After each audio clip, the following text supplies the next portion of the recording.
Good morning, esteemed guests. We are delighted to welcome all to one-day conference titled Empowering Higher Education in the Light of NEP 2020, curated by the Department of Humanities Education, Midnapore City College. As our institution continues to flourish, it extends its reach towards new horizons, aspiring for even greater heights. This conference stands as a testament to our ongoing journey of excellence, further enhancing the prestige of our esteemed college. In this aspect, we are privileged to be joined by some of the most brilliant intellects and forward thinkers of our nation. Their wisdom and expertise are certain to enhance our comprehension and inspire innovative solutions. Moving forward, our students will enhance the seminar ambience with their dance performance, creating a delightful atmosphere for the proceeding.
Chandrachud Shivashankara Parvati Ramana ನಿನಗೆ ನಮೋ ನಮೋ. ಚಂದ್ರಚೂಡ ಶಿವಶಂಕರ ಪಾರ್ವತಿ ರಮಣ ನಿನಗೆ ನಮೋ ನಮೋ. ಸುಂದರಕರ ಪಿರಾಗಧರ ಸುಂದರಕರ ಪಿರಾಗ ಧರ ಗಂಗಾಧರ ಗಜ ಚರ್ಮಾಂಬರಧರ ಗಂಗಾಧರ ಗಜ ಚರ್ಮಾಂಬರಧರ. ಚಂದ್ರಚೂಡ ಶಿವಶಂಕರ ಪಾರ್ವತಿ ರಮಣ ನಿನಗೆ ನಮೋ ನಮೋ.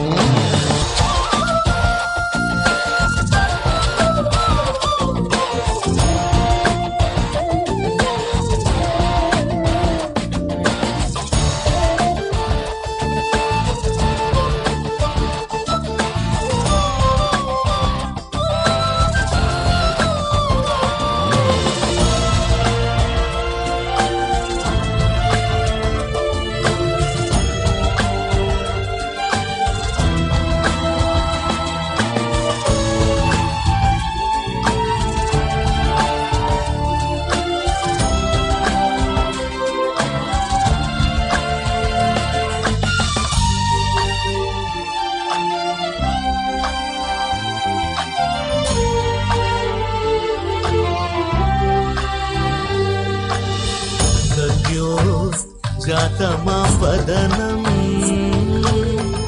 गङ्गाचन्द्रसमागमतीर्थं प्रणवं नादमयुणरुं तुडियो वेदकलामृतपुण्यं प्रकृतियुं निन्नि विकृतियुं निन्नि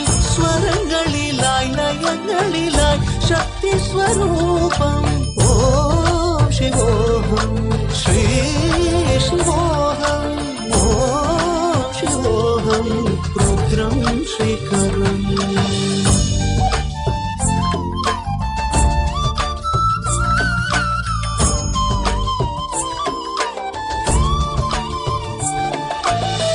पुरळलि वसिमरुद्राक्षमु धरिसित परम वैष्णवनु ನೀನೆ ಗರುಡ ಗಮನ ನಮ್ಮ ಪುರಂದರ ವಿಠಲನ ಪ್ರಾಣ ಪ್ರಿಯನು ನೀನೆ ಚಂದ್ರಚೂಡ ಶಿವಶಂಕರ ಪಾರ್ವತಿ ರಮಣ ನಿನಗೆ ನಮೋ ತದಾನಂ ತದಾನಂ ತದಾನಂ ತದಾನಂ ತದಾನಂ ತದಾನಂ ತದಾನಂ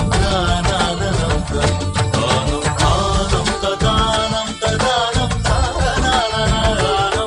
ತದಾನಂ ತದಾನಂ ತದಾನಂ ತದಾನಂ ನಿರಿಸ ಸ್ವಾಸ ನಿಸ ನಿ ನಿರಿಸ ಸ್ವಾಸ ನಿಸ ನಿ ಪಮ ಮಗ ಮರಿ ಸರಿ ರಿ ಕರಿ ಸ ಮಮ ಪರ ನಿ ಸರಿ ರಿ ಗ ಸರಿ ಗ ನಿ ಸ ಗ ಮಮ ಗ ನಿ ಸರಿ ರಿ ರಿ ಗ ನಿ ಪಮ ಮಗ ಮರಿ ಸರಿ ನಿ ಸ ಸರಿ ರಿ ಗ ರಿ ಸ ರಿ Thank you so much for this wonderful performance. Now I want to extend a warm welcome to Dr. Pradeep Ghosh, the esteemed director of Midnapore City College, to join us on stage and grace us with his presence. Welcome, sir, to our gathering.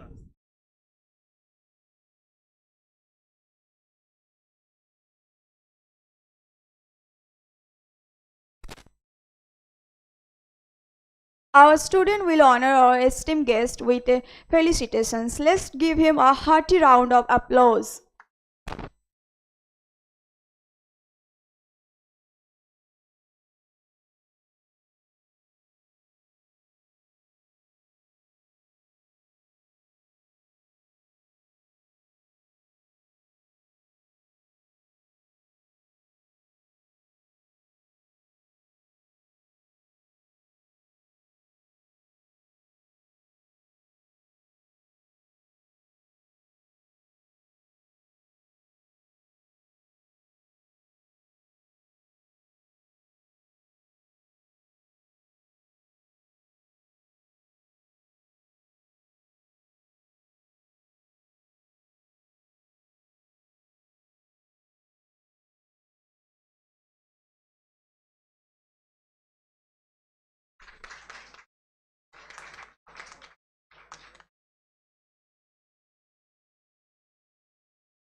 Now I would also like to welcome Dr. Sudipto Chakraborty, Principal of Midnapore City College, to grace the stage.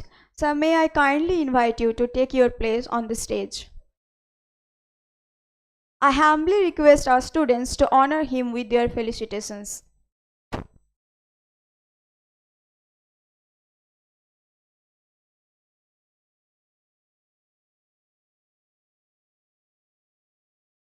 A big round of applause.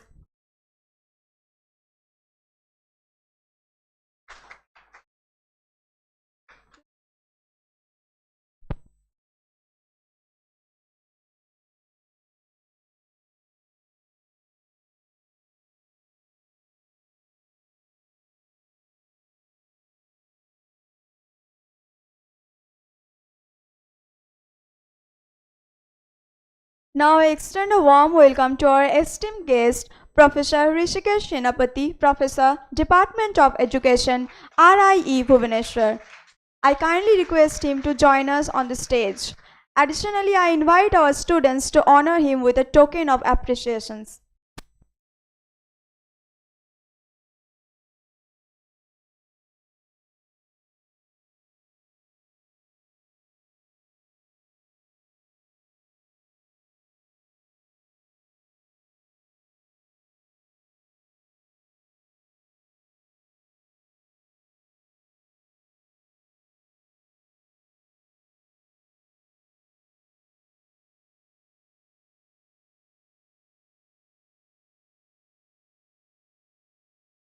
Allow me to extend a warm to our esteemed guest, Professor Vimal Kishore, Head, Department of Education, Central University of Jharkhand.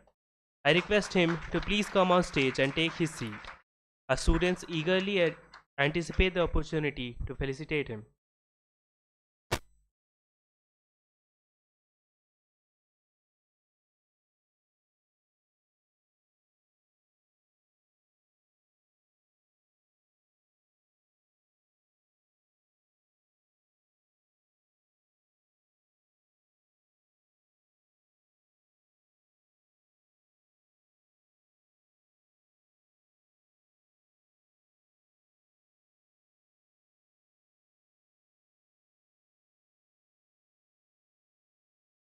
Now I would like to extend a similar welcome to our distinguished guest, Professor Jyoti Shankar Pradhan, Professor and Head, Department of Education, Fakir Mohan University, Odisha. I request him to please come on the stage and take his seat. Our students eagerly anticipate the opportunity to felicitate him.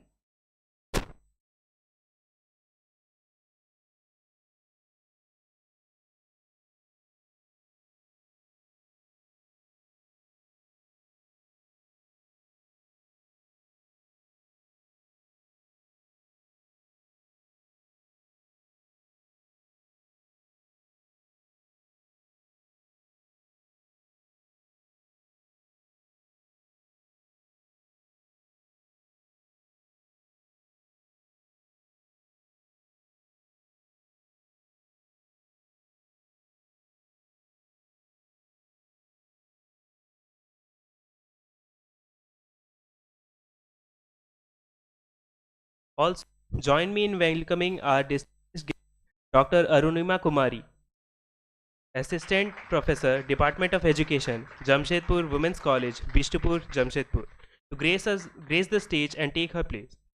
Our students will now proceed to honor her with felicitations.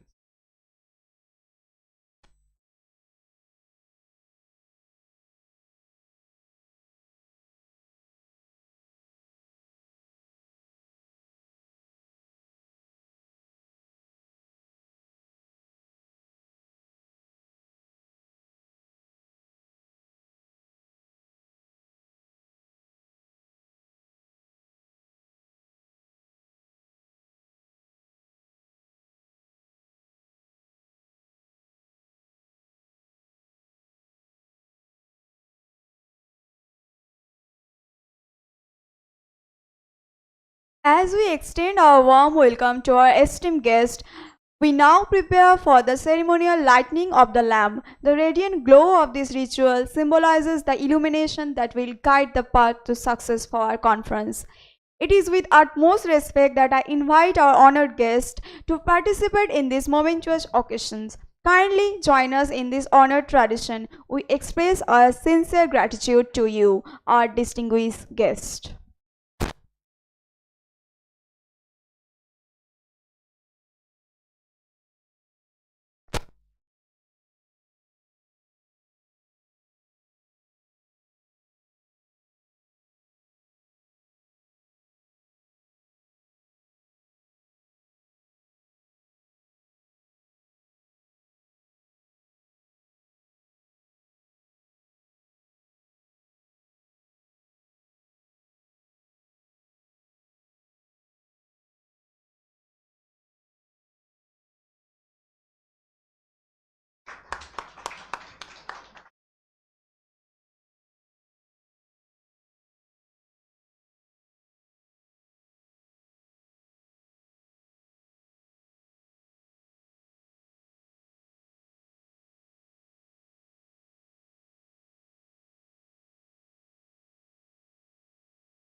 Now I kindly ask our delegates to commence the ceremonial watering of the plant, symbolizing our commitment to environmental stewardship.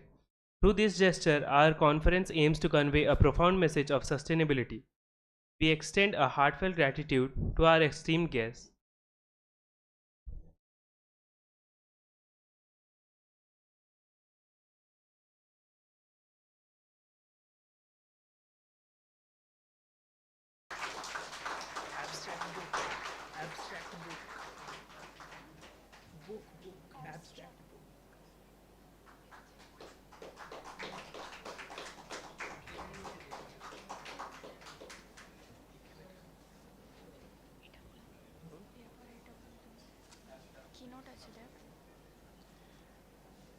I kindly request our guests to take their seats on the stage, please. With this, we formally inaugurate our conference by opening the abstract book.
Now let us seamlessly transition into the scheduled event of our conference. I cordially invite our esteemed principal Dr. Sudipto Chakraborty to deliver the welcome address on behalf of our institution.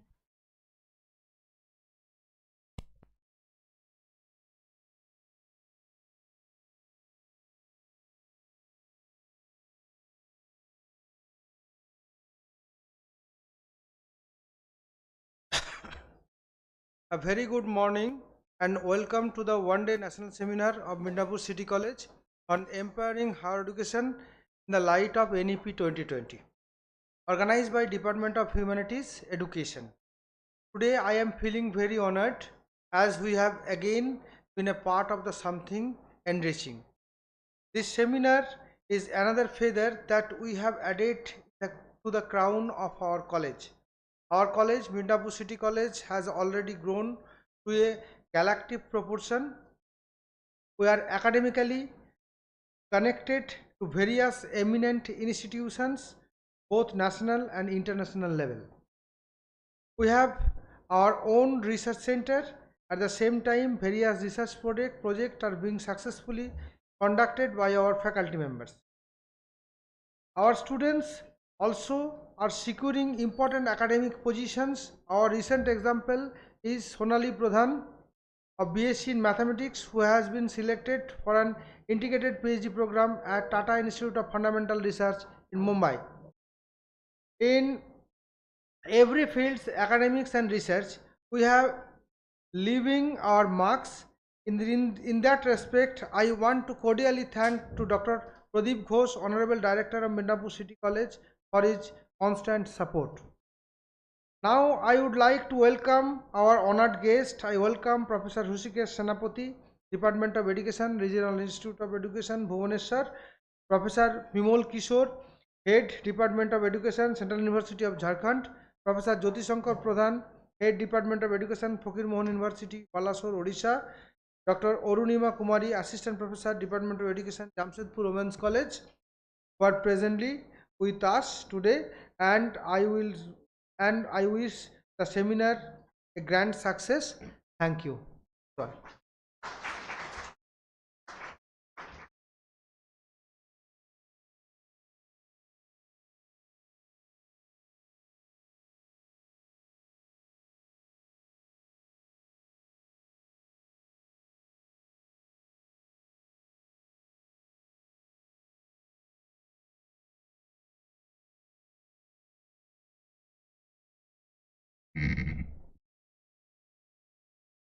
Sir, I extend my heartfelt gratitude for your inspiring speech and gracious welcome to our esteemed guests.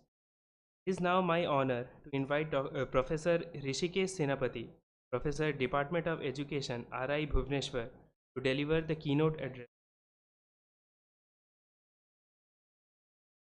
Professor Rishikesh Senapati is a professor of Department of Education, Regional Institute of Education, NCRT.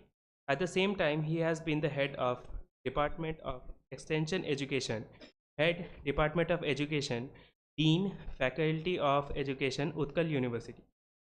Being an avid researcher, he has completed many projects such as Pedagogical Usage of ICT for Teacher Educators 2012, Implication of Emerging Pedagogy with reference to NCF 2005 for Teacher Educators 2012, Package on Pedagogy Technology Integration for the Professional Development of Teacher Educators 2011, Package on ICT Mediated Constructivist Learning for the Professional Development of Teacher Educators 2010, Package on ICT Integrated Learning Materials on Basic School Subjects Constructivist Perspectives, sponsored by NCRT 2009. His book, Piagetian Teaching Model for Cognitive Development, has been published by National Psychological Corporation. He has many scholarly papers in his name also. He has participated in UNESCO ICT and other programs in abroad for professional development. He has guided and is guiding many PhD scholars. Many notable research works have been done under his mentorship, such as comparative study of inductive thinking model with traditional model of teaching science in terms of achievement, scientific creativity, higher mental ability, and scientific attitude of school students. Study on achievements of tribal and non-tribal children in general science and at secondary level. Effects of deprivation as study habit. Effect of constructivist approach in enhancing cognitive and creative abilities in mathematics of elementary school students. Now, we welcome him to give the keynote address.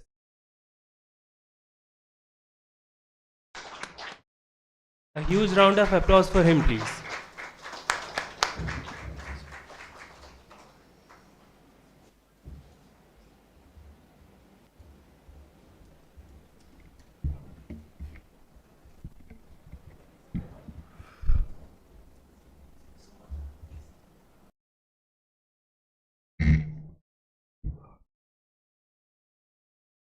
Namaskar.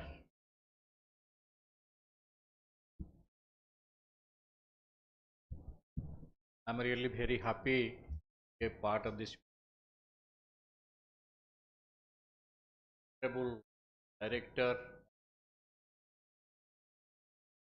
Midnapore.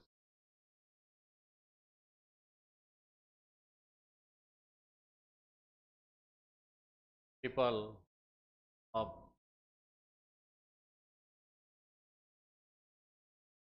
head of the department and other guests from Ranchi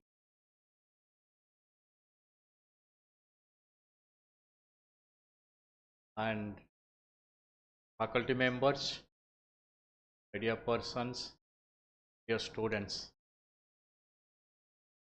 Very happy that Medinipur City College is organizing one day national seminar on empowering higher education, the light of NEP. We all know NEP was released on 29th July 2020 and we have completed more than 3 years. We are in the process of implementing the recommendation of 2020, and you can say now we are in a transition phase because it is very difficult to bring about change in the system of education, and we cannot bring about change overnight. It will take time. That is why the target of this policy is 2030. By 2030, we will be in a position to implement the recommendations. We are in the process, and we will wait till 2040. Then we may go for another policy. And when we are talking about this policy, we all know this is not the first policy of India. Before this, we had a national policy on education in the year 1986. Then before that, just after independence, we had the first policy, that is in the year 1968. And after independence, we all know we had University Education Commission chaired by Dr. Sarvapalli Radhakrishnan in the year 48-49. Then Mudaliar Commission in the year 52-53. Then Kothari Education Commission in the year 64-66. And on the recommendation of Kothari Commission, of course, we had this first policy, then second policy, third policy. This is, of course, the first policy of 21st century, because nowadays we are talking about 21st century because we are in 21st century. We have to prepare our students for 21st century. And in this context, we are discussing empowering higher education in the light of NEP 2020. And when we say empowering higher education, we cannot think of higher education in isolation, because higher education is fully dependent on school education, and school education is fully dependent on teacher education. All these are interconnected, interrelated. So we have to see education as a system from a holistic perspective. From a holistic perspective, because when we are talking about higher education, we cannot leave school education. And when we are talking about school education, we cannot leave teacher education. You see, what is the most important? If we can prepare good teacher, then definitely we can strengthen the quality of our school education and also higher education. That is why we should discuss higher education in the context of school education as well as teacher education. And in current scenario, you will find that linkage is missing. That linkage is missing when our students are being promoted, that means when they are coming from school to college or university, they are facing a lot of problem. There is a gap. And this policy has recommended that there should be smooth transition. To go through the policy, you will find there should be smooth transition. Our students should not face any problem. And we should prepare our students in such a way that their foundation will be strong and they will continue their education and they will acquire the basic skills and competency what is required in 21st century, and they will continue their higher education, and ultimately they can contribute significantly in nation building. That is the expectation. In that context, first I would like to present before you the vision of this policy. When I say vision of this policy, vision is common for higher education, school education, and entire system of education. If you see the vision of the policy, you will find that it is written clearly that this policy envisions a system of education rooted in Indian ethos, which will directly contribute in transforming India into an equitable, vibrant knowledge society. Try to understand. Policy envisions a system of education based in Indian ethos, rooted in Indian ethos, which will directly transform India into an equitable, vibrant knowledge society. This will be possible by providing high quality education and ultimately we can make our country a knowledge superpower. That is the expectation. Because now we are giving slogan Vikasit Bharat. By 2047, India will be a developed country. And we want to make our country a knowledge superpower. We can make our country a knowledge superpower only through a system of education rooted in Indian ethos. Rooted in Indian ethos. I am repeating why this policy is putting so much emphasis on Indian ethos. Because it is expected that our children should be connected to their roots. They should understand their culture, tradition, value system, so that their foundation will be strong and they can contribute significantly in nation building. Why we are putting so much emphasis on Indian ethos?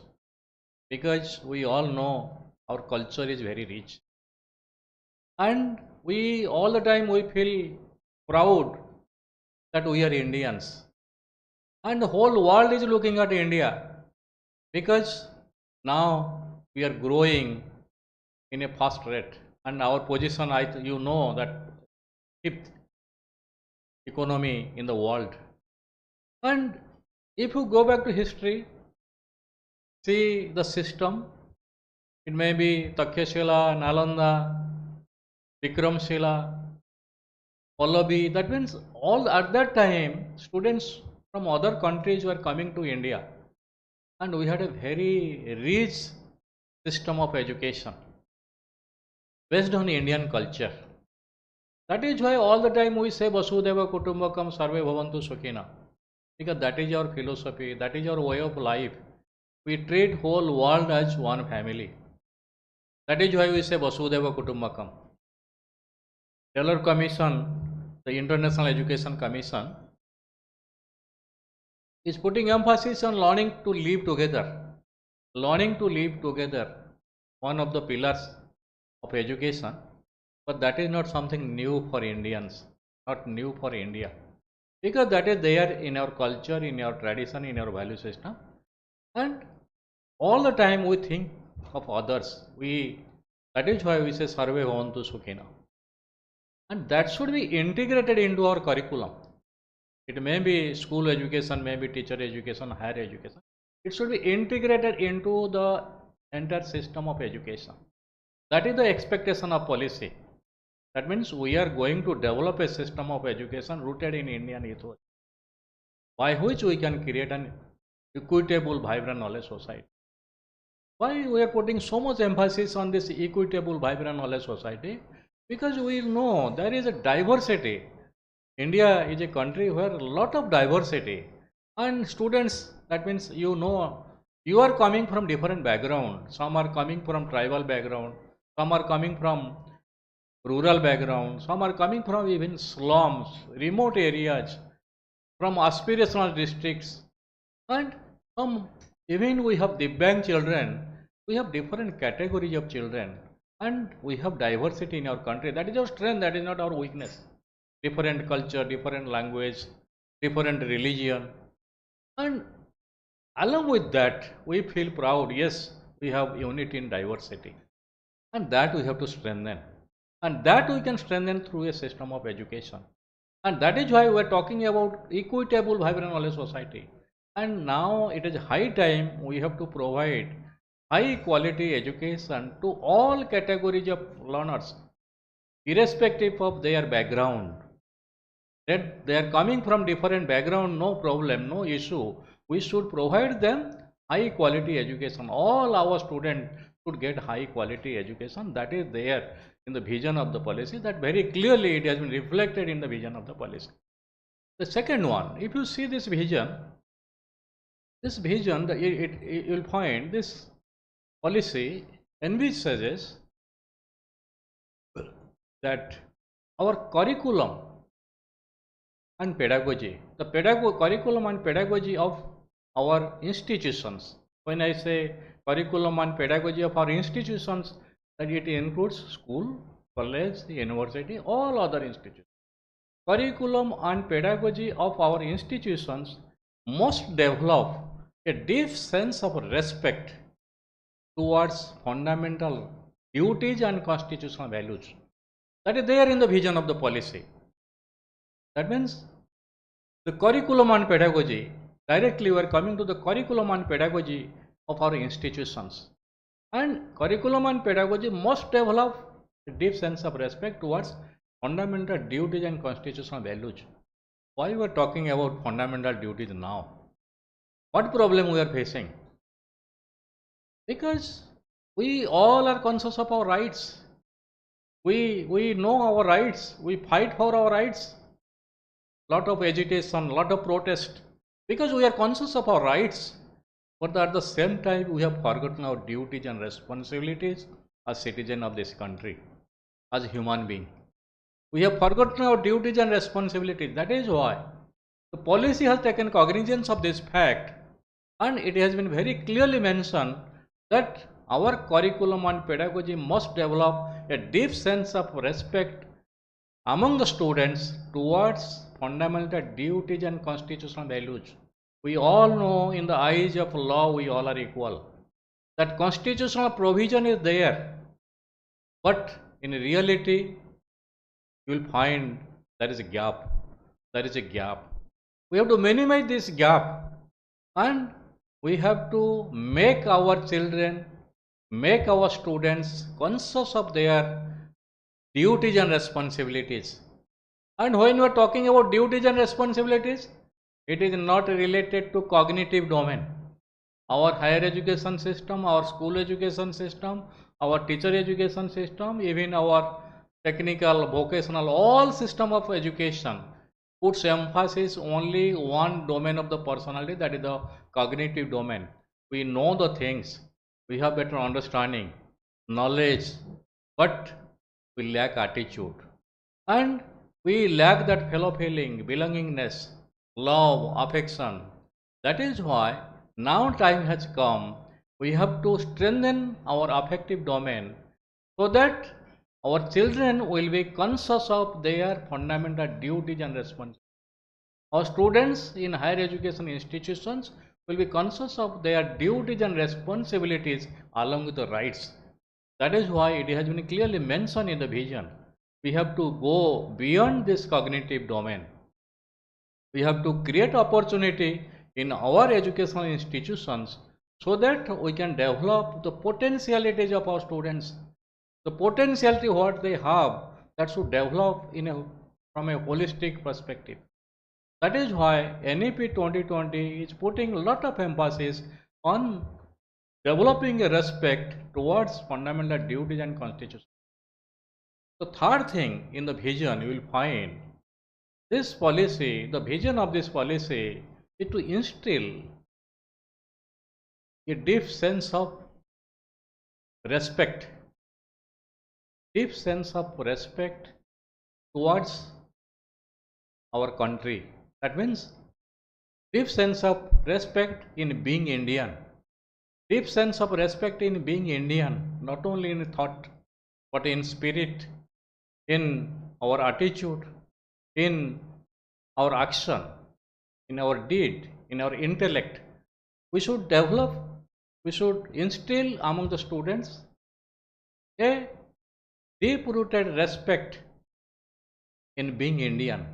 That is most important, not only in thought but also in spirit, intellect and deeds, as well as develop knowledge, values, skills, dispositions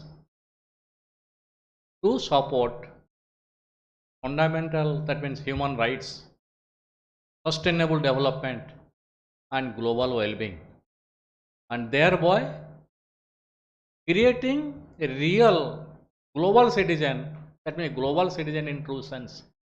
That means if you see the third aspect, it is talking about global citizenship. Global citizenship is not new for us, because from the beginning, from the ancient time, we have been talking about this global citizenship. Vasudhaiva Kutumbakam, that is the reflection. So this is there in the vision of the policy.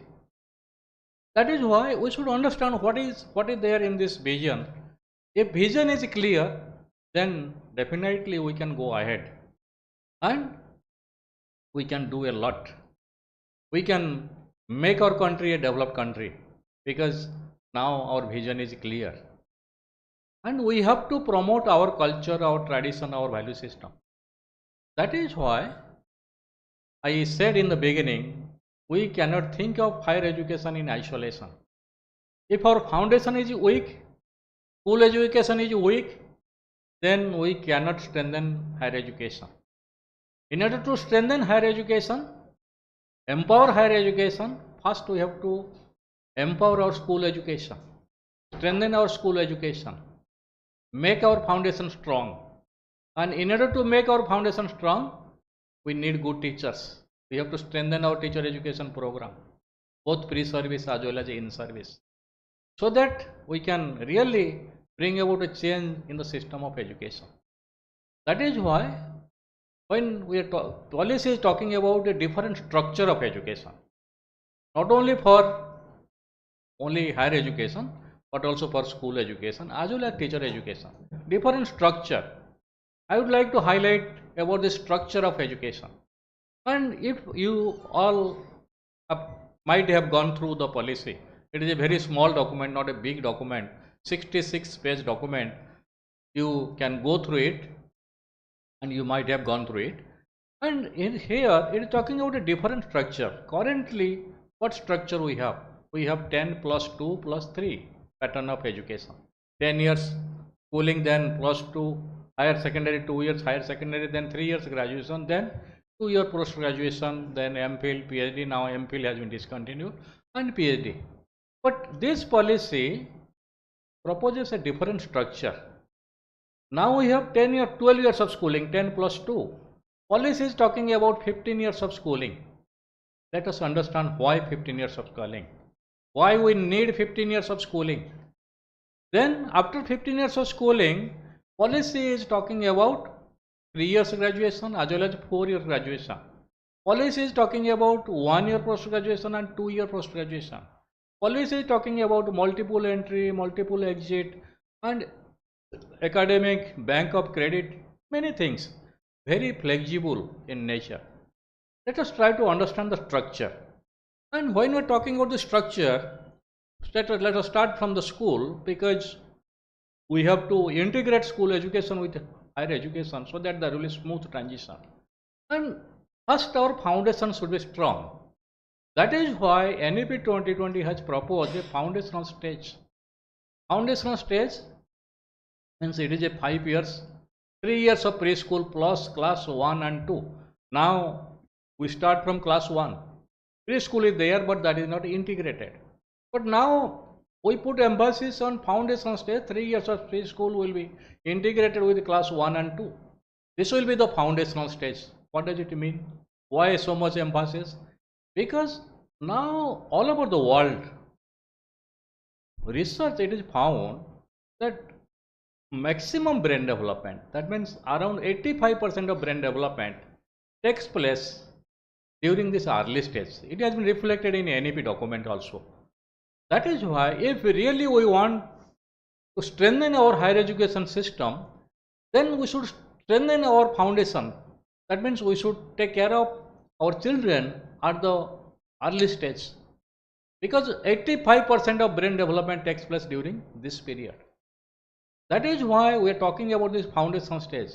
And when we are talking about this foundation stage, it is not talking about only one domain of the personality. Students will be coming to, children will be coming to these schools at the early age, and they will be learning only alphabets and everything will be confined to their cognitive domain. No, it will be holistic from the beginning. NEP 2020 is putting emphasis on holistic development along with cognitive. It will take care of their affective domain, psychomotor domain, that means physical, emotional, social, moral, aesthetic, all aspects of the personality will develop from the beginning. And a holistic approach, there will be holistic approach not only in higher education, in school education from the beginning. Foundation will be strong so that they will not leave school and they will continue their education.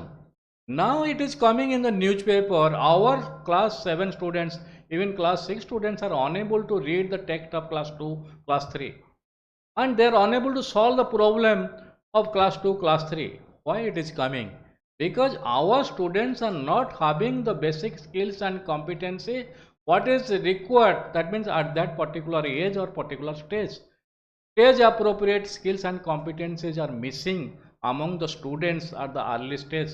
And many survey have been conducted. NCERT has also conducted. We conducted National Achievement Survey in 2017 and 2021. It is found there is a wide gap. The students what the score they secured in board exam and the score what they secure in this learning achievement survey, National Achievement Survey, and that you find there is a wide gap. And in 3080 the average score in class 10 board exam in 2021 survey based on the learning outcome defined by NCERT, whereas in board exam they are securing 90%, 100%, 80%, but in learning that achievement survey their average score is only 38. Why? What does it indicate? It indicates our school system is very weak. School system is very weak. Students are securing good mark. International studies show that Indian students are performing well when questions come from the textbooks. When it is related to their application understanding, they are not performing well. That is why our performance was not good in PISA test. India participated in PISA test in 2009. Result came in 2011 and Himachal and Tamil Nadu participated. Our performance position was last but one out of 74 countries. India is a huge country. We feel proud, but our performance is not good. And why it is happening? Because there is something wrong in our classroom process. We have to make our foundation strong. That is why NEP is putting a lot of emphasis on this foundational stage. Then when students will be coming to this next stage, preparatory stage, you will find a pedagogic reform. NEP is talking about a pedagogic reform not only for school education but also for higher education. There should be more collaboration, more sharing, more participation, more experience. And policy is talking about art integrated learning, sport integrated learning, storytelling based pedagogy, inquiry based, discussion based, many things policy talking about. That means we have to make our classroom process vibrant from the beginning so that our students will develop their potentiality in a holistic way. That means well-rounded personality. That means all-round development will take place. They will grow physically, mentally, socially, emotionally, aesthetically, morally. That is the expectation. So that our foundation will be strong. Then when our students will be coming to middle stage, that means what is expected. Now you see in higher education, I am trying to linking. In higher education, we are talking about holistic and multidisciplinary approach. That immediately we cannot start in higher education. We have to start from the school education. That is why if you go through a policy, you will find that in class 6, when our students will be coming to class 6, they will study different school subjects. Now they are studying. You know, language is there, mathematics is there, science is there, social science is there. And now we are putting a lot of emphasis on art, physical education and vocational education. NCF 23 has been released. We are developing textbooks. And you will find in that NCF, we are talking about 4 areas of school subjects. One is language, we all know. Then another area that is neglected, most neglected in our school system, now that is given top priority. That is art, physical education and vocational education. That is the group 2. And group 3 is the social science and interdisciplinary studies. Group 4 is science, mathematics, computational thinking. Why I am giving you this example? Because in middle stage, in addition to the current scenario, what our students are studying, they will be studying art, physical education and vocational education. It doesn't mean that it is not there. It is there. But it is very negligible. Physical education is there in our school system, school education, but it is very neglected. And vocational education is there, and we all know what is the scenario of vocational education in our country. And art is there, but still that is also neglected. But NEP is putting a lot of emphasis on these areas because we have to develop holistic personality. We have to make our foundation strong so that India will be a knowledge superpower. It will be a developed country by 2047. That is why we have to introduce vocational education from class 6 onwards. Why we are talking about vocational education so much? Not only in school education but also in higher education. There will be vertical mobility. And every student has to acquire mastery over at least one vocation before completion of school education. That is mandatory. There will be no hard separation between curricular, extracurricular, between art and science, between vocational and mainstream education, general education. This is the guideline of the policy. That means there will be no hard separation. What does it mean? There will be no separate vocational stream. And students will be introduced vocational education from class 6 onwards. Why? It is not that they only acquire only skills and competencies, but they will develop dignity of labor. In our country, we look down vocational education. That is why India is a developing country. Korea and India, South Korea, India became independent in 1947. Both were developing countries. South Korea is a developed country. We are using all Korean products. It may be Hyundai, it may be Samsung, LG, all Korean products we are using. But India is a developing country. Korea is a small country. India is a huge country. And we have full of natural resources. Why? Because if you see the data that is there in NEP, that means in India, only as per the 12th 6-year plan, only 5% of students are joining the workforce through formal vocational education between 19 to 24 age group. In India it is 5%, in USA it is 52%, in Germany 75%, and in South Korea it is 96%. This data is there in NEP. What does it mean? Because we have some collaboration with Korea, because I have direct experience.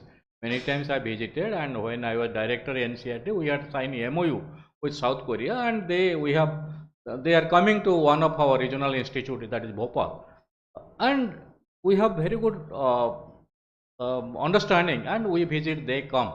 What we have understood, in India we are teaching only 1000 hours during secondary, 1000 hours we devote for vocational education. In South Korea they devote 4000 hours. And there is vertical mobility, there is horizontal mobility, and they put lot of emphasis on vocational education. That is why they are very strong. When we are talking about the skill and competency, they are very strong. And they are able to produce everything we are using. Because from the beginning, they are putting a lot of emphasis on vocational education. We asked why you are doing like this and why we are unable to do. Now, they explain us that when we started vocational education, people also look down. In Korea, same thing happened. Now in India, we look down, but now time has come, we have to promote this. They said that people also started looking down. But slowly, vocational education took a very prominent place. That is why NEP 2020 putting a lot of emphasis on vocational education. No hard separation, every student has to acquire mastery over at least one vocation before completion of school education. And this is the scenario. That means now we should not look down vocational education, we should give its due weightage. That is why there will be no hard separation. It will be an integral part of general education, and there will be vertical mobility. Now we have BVOC program is there, and it will continue. And after completion of school education, when students will go to college and university, if they wish, they can also continue their vocational education. They can move in that direction. If that is done, then really we can strengthen our higher education system. Vocational education plays a very significant role, and we can strengthen our higher education system through this vocational education, because this is essential. This is the need of our. India is going to be a developed country. India is going to be the youngest country in the world. That in next decade, India will be the youngest country in the world. We have large number of youth as compared to other countries of the world. If we cannot provide them quality education, if we cannot develop their potentialities, what they have, they will not be asset to the nation, they will be liability to this nation. That is why it is high time we have to strengthen our education system and empower both school education as well as higher education, so that we can provide opportunity to our students to develop their potentialities. That is essential. That is essential and that is fundamental. That is why we are now thinking of introducing this vocational education from class 6 onwards. And you see, when students will be coming to secondary stage, there will be no higher secondary. Though in now it is there, class 9, 10 and 10, 11, 2 phases are there even NCF. But after 10 years, it will not be there. There will be one stage, that will be secondary stage. And why we are talking about secondary stage, one stage? Because there will be lot of flexibility. Most important, try to understand, lot of flexibility. Now our system is very rigid. That is why in NEP said there will be no hard separation between arts and science. Science student cannot opt for another subject from the art stream, or art student cannot opt for another subject from other stream. So that is a lot of rigidity there. When rigidity there, not only in school education but also in higher education, you see rigidity, that what does it mean? That means we are not providing opportunity to our students to select of their choice, subject of their choice, select subject of their choice. Why? We are talking about multiple intelligence, we all know, but we are promoting only logical mathematical intelligence. Everybody is having multiple intelligence, and some students are good in interpersonal relationship, they can be good leaders. Some students are good in kinesthetic intelligence.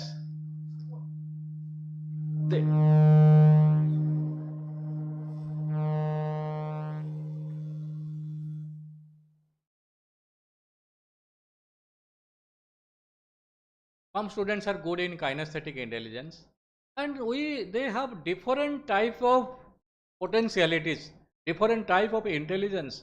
But our system is only promoting logical, mathematical intelligence.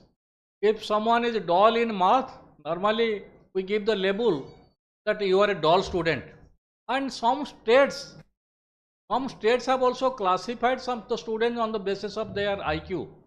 Average students, they will sit separately. Brilliant students, they will sit separately. Some students are doing that. That is not desirable. Because one may be poor in math in a particular area, but we should identify the strength of that child, the strength of that student, in which area that particular student has the potentiality. One may be weak. If one is weak in math, we should not give the label you are dull. We should see what are the other potentialities. One may be good in interpersonal relationship. Sometimes backbenchers become good leaders. And kinesthetic, in those who are having kinesthetic, they become good sports persons. And we have to encourage that. That is why, along with logical, mathematical intelligence, we have to promote other type of intelligence. And to promote other type of intelligence, we have to make our system more flexible. And that we start from the beginning.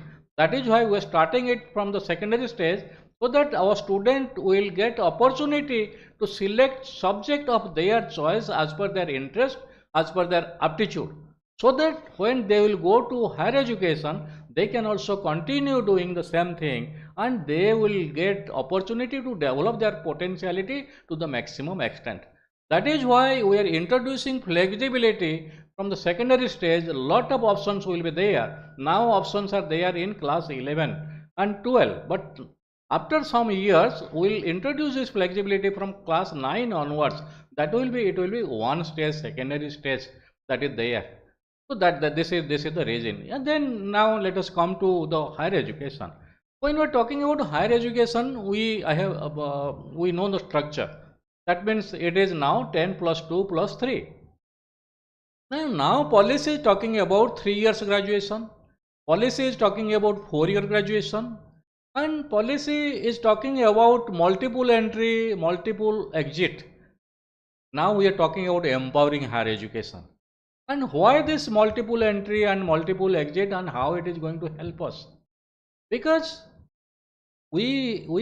our students may have some difficulties, because we know students are coming from different background. They have to earn their livelihood. Suppose someone is compelled to leave the institution because of some compulsion, we are not giving that student any certificate. But as per the provision of this NEP, when this multiple entry, multiple exit will be introduced, after 1 year if a student leave the institution, then he or she will get a certificate. After 2 years, he or she will get diploma. After 3 years, he or she will get a degree. And after 4 years, that student will get a multidisciplinary degree. Multidisciplinary degree. Why we are talking about this multidisciplinary approach? Because our system, because when we are talking about the structure, and we are going to make it more multidisciplinary and more holistic. If you see history, that means if you study the system of education, what we had during ancient time in Nalanda and Takshashila, our system was multidisciplinary. It was interdisciplinary. This watertight compartment was not there. And at that time, students were coming from different countries to India. And Indian students, of course, were going to other countries. But now Indian students are going to other countries, but very limited students are coming to India. And now time has come, we have to make it multidisciplinary, because it is there in our culture. In ancient system of education, it was there. Now we are talking about multidisciplinary approach. What is the advantage? Because we are going to empower, and we are going to, that is why we are introducing this flexibility from the beginning. Let students select subject of their choice. And it has been recommended, all our educational institutions by 2040, all our higher educational institutions by 2040 will be multidisciplinary in nature. It is there. By 2040, all our higher education institutions will be multidisciplinary in nature. Even our teacher education is also part of higher education. And it has been recommended all teacher education institutions will be multidisciplinary in nature. There will be no standalone teacher education institution. There will be no standalone higher education institution. All the institutions will be multidisciplinary. Why? Just to empower our higher education system. Because let students select a subject of his or her choice. If that subject is not there in that higher education institution, what the student will do? That is why it has been recommended, even our IITs and IIMs, they will also introduce social science and other disciplines what is not there. Those who are doing engineering, those who are doing other courses, they should also learn social science. They should also learn humanities. They should develop. Because why? Because we are talking about holistic development. That is why we are talking about this academic bank of credit. Academic, during their leisure time, during their free time, they can do some add-on courses. They can earn credit, and that will be recorded. And when they are leaving the institution, what they have achieved, that will be recorded. Along with that, when they are studying in the institution, if they learn some other subject during their study, it may be through face-to-face mode or maybe through ODL, open and distance learning, that will be credited to their account. That academic bank of credit will maintain that. So that what will happen? Our students, when they are going to other countries, other institutions also recognize their performance in other areas. Similarly, when our students are leaving from one institution to other institution, that bank of credit will help them. So that is most important. Why we are talking about this? Because we want to make it multidisciplinary, so that the potentiality of our students will develop. It is not just that we want to have more subjects, we want to provide more subjects. No, our intention is the potentiality what they have, that should develop. And if someone is doing engineering and interested to do some course, add-on course on social science, some other areas, and that facility should be there. That is why now in other countries, I will give my experience. Once I visited one institute in Russia, that you know that that institute that is for gifted students. And in that gifted, that means in Russia what they want that should not be brain drain. In our country now we have brain drain. Many talented students, gifted students, they are leaving India. Opportunity is not there, they are working for US and other countries. But in Russia, what they have done to attract the talent, from the beginning they are identifying the gifted students and they are providing them high quality education. President Putin is the president of that institution. And they are, when they are identifying the talents, they are not only providing them only engineering, medical and other professional education. Along with that, they have opportunity for all other areas, music, dance, theater and all other areas, and really that is multidisciplinary in nature. Why? Because everybody is having multiple intelligence. If opportunity is there, opportunity will be there, then definitely they will develop that. In our engineering institutions, our students do not study social science and other areas, because how they will develop their potential in other areas if we will limit them to a particular subject all the time. That is why it is mandatory now all our educational institutions, higher education institutions will be multidisciplinary in nature by 2040. And it is mentioned in all the teacher education institutions, because teacher education is a part of higher education and it plays a very significant role for strengthening school education. That is why by 2030 all our teacher education institutions will be multidisciplinary in nature. If it will be multidisciplinary, then those will be teachers, they can develop their potentiality in all dimensions. If they develop their potentiality in all dimensions, then definitely they will help the students when they will join school, college or university, and to develop their potentiality in all dimensions. So that ultimately there will be holistic development. So that is why now we are talking about integrated teacher education program. And when you are talking about this integrated teacher education program, that means you will find, that means by 2030 it is clearly mentioned no standalone institutions will be there. To what extent we will be able to implement, that is a different thing, but this is the recommendation. I am talking about the recommendation. 2030 no standalone teacher education institution will be there. All the teacher education institutions will be multidisciplinary in nature. What is the why it is multidisciplinary? Because ultimately they will develop their potentialities in all dimensions and they will contribute in developing the potentialities of our students in the school stage or college stage in a holistic, from a holistic perspective. There will be holistic development. Why we are talking about holistic development? Because we need good citizen for this country.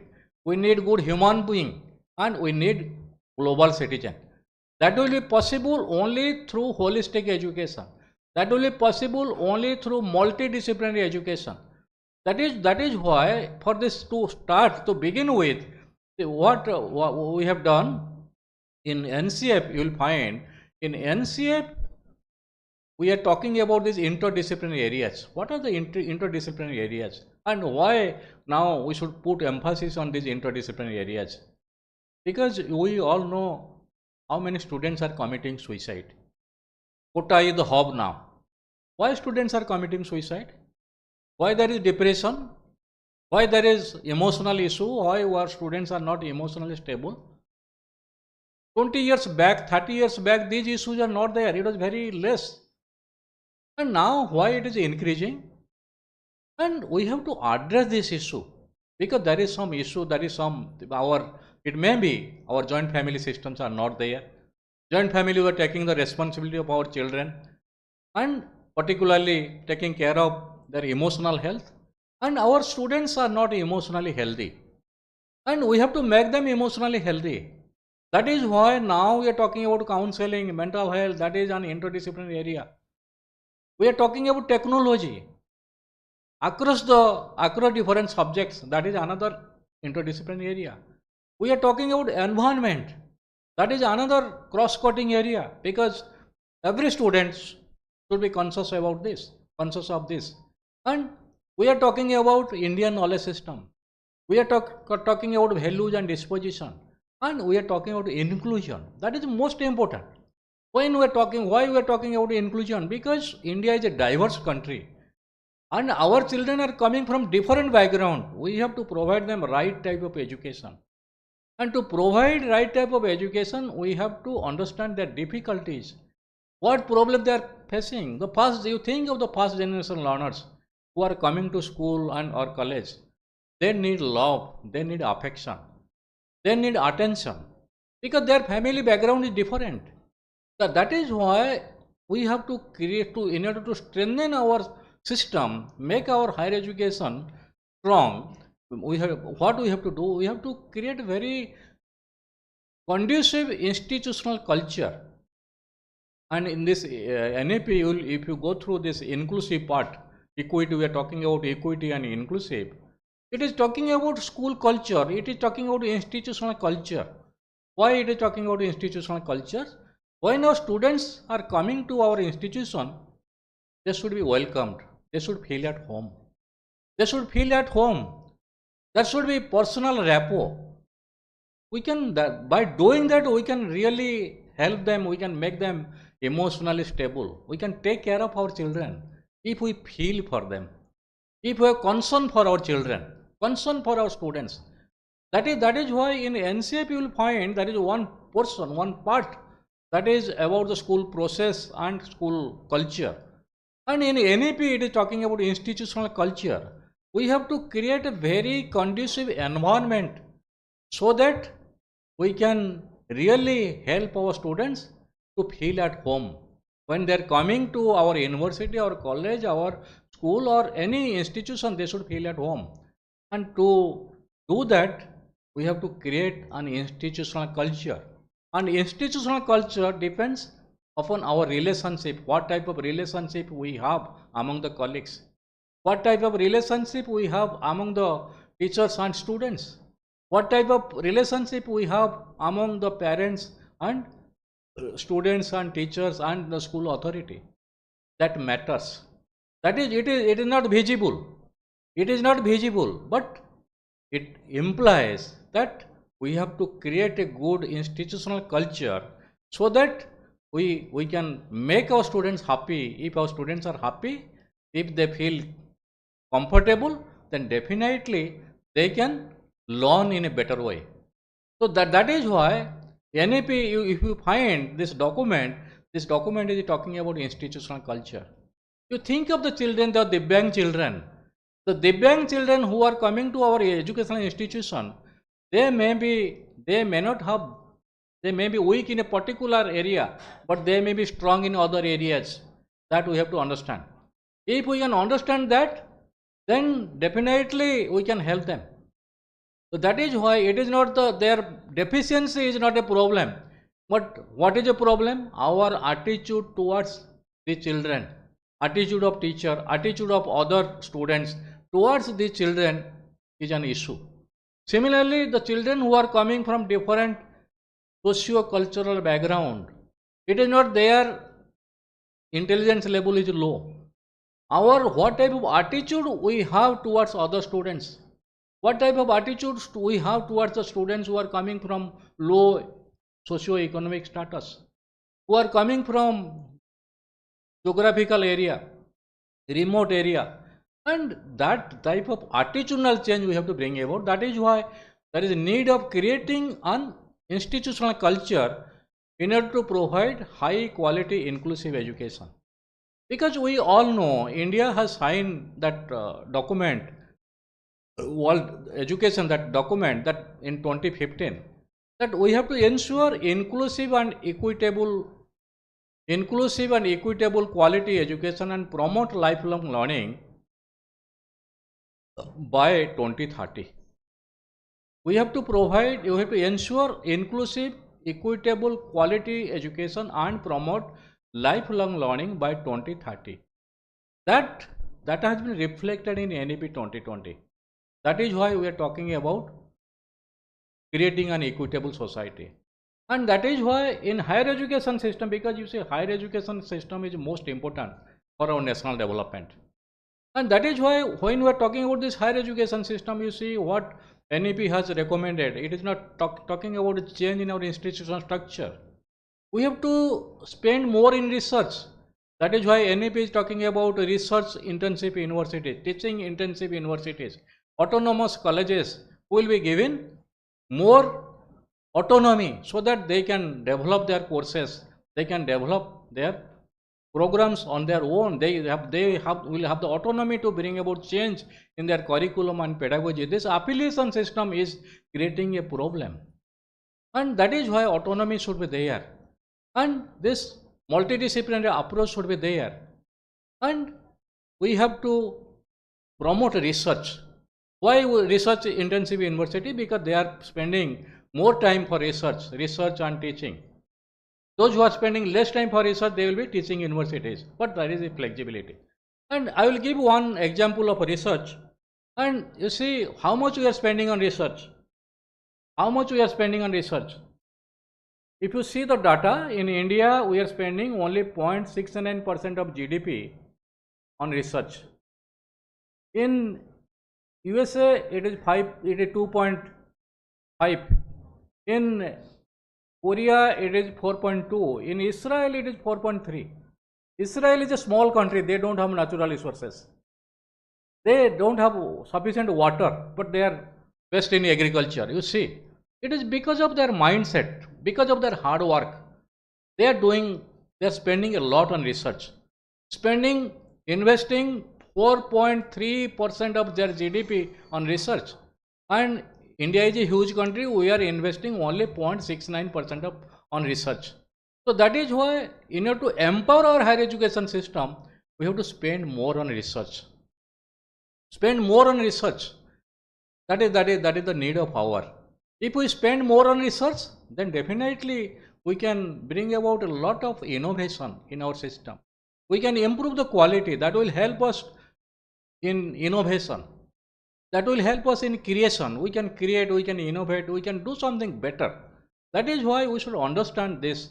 If really we want to strengthen higher education system, we have to strengthen our research.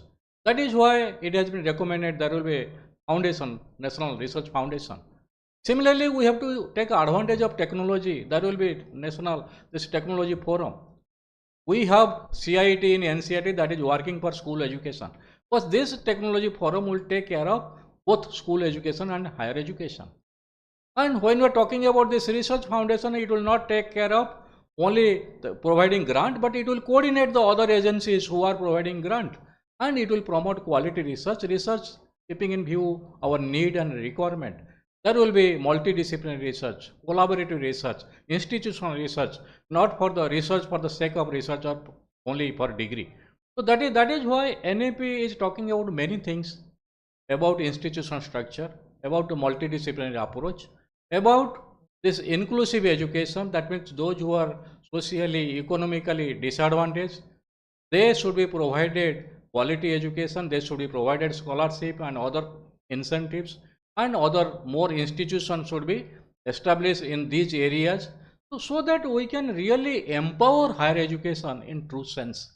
So this is high time, and we should take care of our higher education system by introducing flexibility, by introducing multidisciplinary approach, and by giving autonomy to our teachers and our institutions.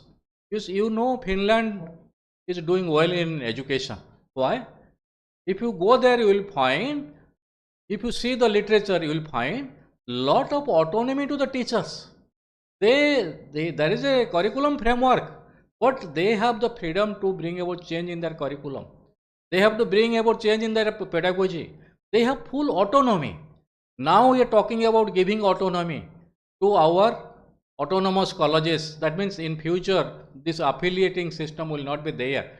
Slowly it will be reduced, so that more autonomy to the teachers, more autonomy to the education institutions. They can design their curriculum and pedagogy keeping in view the need and requirement, and they can really develop good human beings for the whole world, not only for India, good human beings. So that is our character. We believe in this, not materialism on spiritualism. So we need good human being. We have good teachers, good administrator, good doctors, but there is shortage of good human being and good teacher, good human being and good doctor. So there is need of preparing good human being. And only through our higher education system, school education system, we can do that. So, lot of recommendation. I think I have taken a lot of time. Other speakers are there. So, I don't want to take much time, and I have presented my views briefly. Ultimately, we want a system of education based on Indian ethos, rooted in Indian ethos, so that we can make our country a knowledge superpower, a developed country, and create an equitable, vibrant knowledge society by really preparing good citizen, good human being, ultimately global citizen, because India will be Vishwaguru, what has been mentioned in future, because this 21st century this belong to India and China, and we all know India is going to play a very significant role, and it will be possible only through a system of education rooted in Indian ethos. That will be possible. So that is why policy is talking about many things, but it is a question of implementation. To what extent we can implement all the recommendations, that will determine our success, and that will really help in nation building. So thank you very much for giving me this opportunity, and I am really happy to interact with you. So thank you.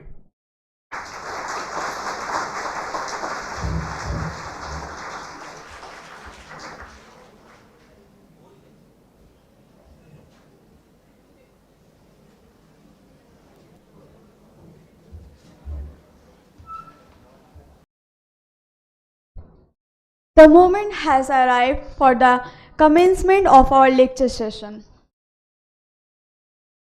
Now we are going to start our first lecture session, and the speaker is Professor Bimal Kishore. With utmost humility, I invite Professor Rishikesh Senapati, Professor, Department of Education, RIE Bhubaneswar, to take the stage and chair our first lecture session.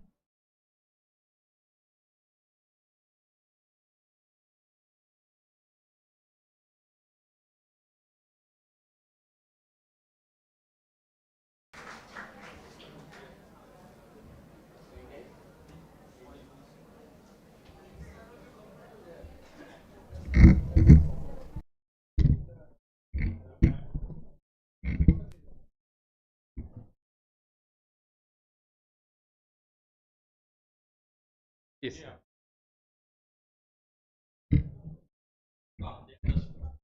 To give you.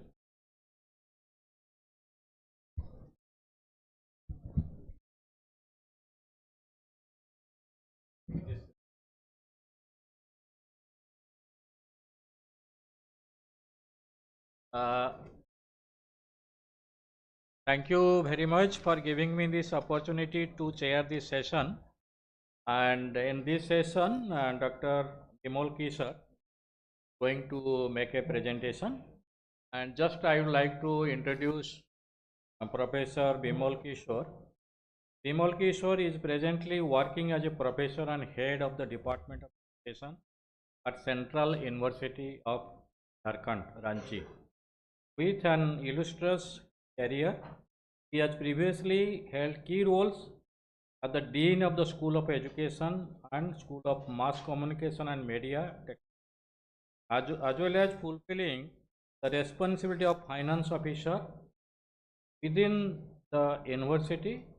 Prior to his tenure as at the Central University of Jharkhand, Dr. Kishore contributed significantly to academia at Sikkim University, Sikkim. He has secured his doctoral degree from the Department of Education, Himachal Pradesh University, Shimla.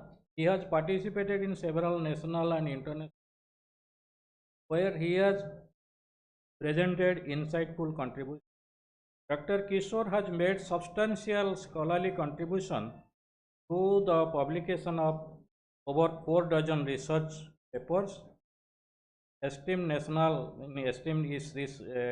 and international journals, as well as in edited volumes. His areas of interest include educational measurement, evaluation, education research, teacher education, sociological perspective of education, pedagogy of social science, and socio-psychological psycho dimension of education. So Professor Bimal Kishore has contributed a lot in the field of higher education, and this is a great opportunity for all of us to listen to Professor Bimal Kishore, and I invite Professor Bimal Kishore to make his presentation. Thank you. Sir, to make his presentation. Thank you.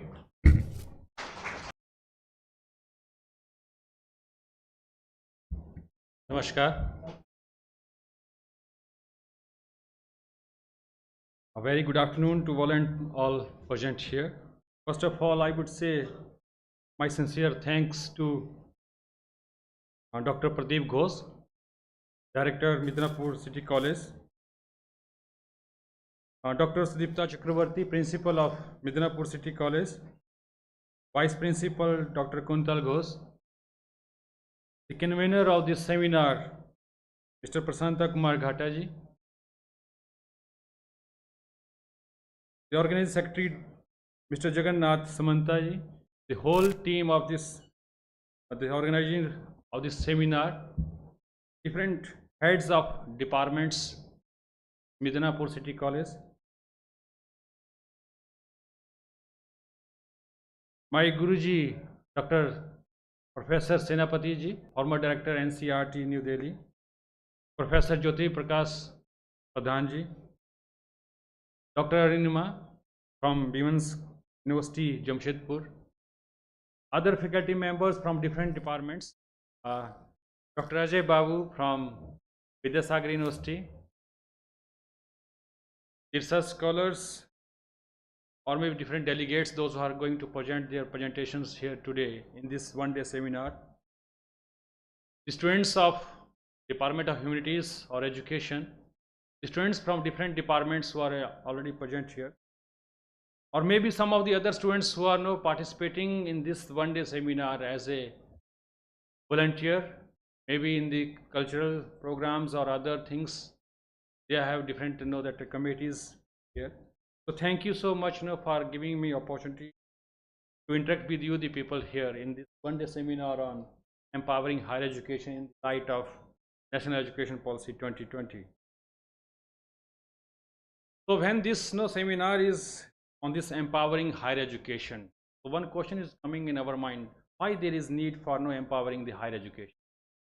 And if we are going to empower the higher education in the light of National Education Policy 2020, so who will be the beneficiaries of this empowerment? That is the main question in our mind.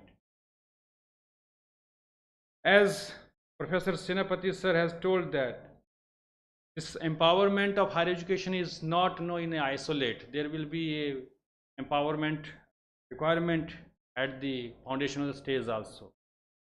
From the very beginning of the school education, in the school education there is also the preschool education is need for the empowerment. And empowerments of what? The students, the youths of these nations, with the help of which we are able to make this the goal, or maybe theme, or maybe aim which we have taken, that with Bharat at the rate of 247 is most important for the people. And if you go through the National Education Policy 2020, then this national policy is divided into 4 sections. First section is the school education, then the second one is higher education, the third one is other key areas of focus, and fourth section is making it happen. 4 main parts of this policy to go through, and as I told that there is only 66 pages of this policy, and if you read those pages of this policy document, then you're able to know what this policy is telling about and asking from we the people what the nation is demanding in future. That is the main concern. As I told that we have already completed 3 years of this policy, and now in July 29, the 4th year we are going to complete very soon. Last year we have celebrated the 3rd anniversary of this policy. And in true spirit, some states has implemented, but some are in that struggling to implement this policy. But the question is that we have to implement today and tomorrow. We have to implement policy just like we have other policy. Now we are talking about the empowerment and this empowering higher education or maybe school education, but ultimately we are empowering the youths or the students, those who are know that become the citizens of this country. Do you think only this policy is talking about the empowerment, or the previous policies, whatever this sir has taken the name of different commissions and committees, recommendations given by those persons as a member of that committee, they are not talking about the empowerment? They are all committees are talking about the empowerment. And what is the empowerment actually? If you go through the history of education from the very beginning in the ancient medieval Buddhist period or maybe in the British period, if you see, empowerment was also there. If you see the Gurukul system, the students are now studying in the Gurukul system, and teachers are know that teaching to them, giving that their disciple these different sermons, or know that the teachings are in the oral way mostly, and students are doing their own work. They are becoming self-independent. They are not dependent upon others. They are becoming self-independent, and independent, to become independent in this today's world is known as empowerment. Just like women empowerment, that women are the independent. They are not dependent upon others. Just like the youth empowerment. So youth are not dependent upon others. They are becoming the most powerful citizen of this country, and they are not dependent upon others. That is the main of this policy. That is the main goal of this policy. That is the main vision of this policy, to make the empowered individuals in society. But how we may able to make the individuals empowered? Just are told that this in school education or foundation education. If you go through this policy, half of the that out of 66 pages, if you go through 50% pages, maybe 30 or 32 pages are for only the school education. Because empowerment will not come directly to the higher education. If our foundation is weak, then empowerment will not become. And in higher education, school education is very important, because after +2, okay, after +2, after schooling, most of the that students left their school. Very few people are joining the higher education. Is it or not? Very few people are joining the higher education. The main concern of this policy is on the foundational stage, that is the school education.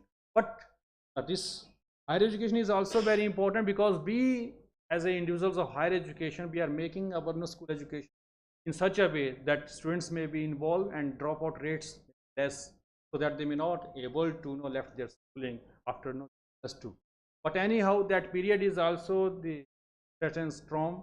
All the adolescent stage is there, and sometimes the the conditions of family in not such a way that the students are able to pursue their higher education. But at this +2 stage, after this schooling stage, we have also the responsibility to make them good, because it's also our that duty and okay. Now, why there is no need for empowerment? That is also one of questions. Now, this policy is talking about the holistic development. Holistic. Now, what is holistic development? And this policy is not only the one here that is talking about the holistic development. The education meaning is itself is the holistic development. If you go through the meaning of education, that is sometimes we call that in the education students are there, that is the all-round development or harmonious development of the individual. That the meaning of education is itself is the holistic development. And the holistic development is what? To give focus of 3 dimensions of the individual's learning, that is cognitive, affective, and psychomotor. The education peoples, those students are here, they know that what is psychomotor, affective, and cognitive domain of learning. But the other students are here, I just tell them the cognitive domain is related to cognition, whatever the informations or data, numbers, or that subject knowledge is given by the teacher to you, that is in the cognitive domain. Related to the facts and figures, logics are. But affective domain, psychomotor domain, just like the values, ethos, traditions, customs, modes, whatever emotions you have, these are related to the affective domain of our. And psychomotor is related to the skill, social skills that are. learning by doing hand are there. That is also very important. If these domains are given stress or focus equally, and we are able to develop these 3 domains among the individuals, then it is a holistic education. So education is already talking about the holistic education, not only in this National Education Policy 2020, but from the very beginning. But why there is a need for once again we are talking about it. What happened nowadays? Nowadays, that generations, just like sir told that earlier was there a 10 plus 2 plus 3 system of education was there. In that 10 plus 2 plus 3 system, 3 years are also distributed or allotted to the higher education. But now this 5 plus 3 plus 3 plus 4 years are only is the combination. We add these years, that only will be 15 years. But these 15 years in this policy are now separately given to the school education. Why? Due to the advancement of the sciences or technological advancement in science in the society. Now students are becoming more active. And what is the reasons are there? Just like sir told that social change will not come in a 1 day or 2 days. It takes a time. Social change, the changing in this world. In our times, whatever the education system is there, now that was not there for you, the people here. That is different. In our times, whatever the education system is there, just see that Senapati sir is also more senior to me. In our time, there was one introduction was there. I just want to tell you, because it's very difficult sometimes to listen a teacher for 40 minutes now. Is it? Now students are busy in their reels. Is it? They're busy with their mobile phones. It's very difficult to listen teacher for 40 minutes itself in the classrooms. Now our teachers is teaching, but students are not listening. The thing is that, and it's not happening with you, the people, we are also in the same. Now they are able to know that they are busy in the reels, and they are watching reels for 10 seconds only. The next reel, the next reel, the next reel. They have less patience to watch the reels for 10 seconds, and you are thinking that you will listen a teacher for 40 minutes. So it's very difficult for the teacher to teach nowadays to students in their classrooms. If you are teaching them figures or facts or numbers, then they have already that one nowadays. Why they will listen to you in the classroom? What extra you are giving to the students actually? That is they are needed. That they needed. If you are giving to that this policy is what and what is this, they have already that policy is there. What is not in their policy and what is your experiences, they want to listen that one. Other things are there. So that is also one challenges in front of the teachers nowadays. Whatever I am telling to you, the people is nowadays.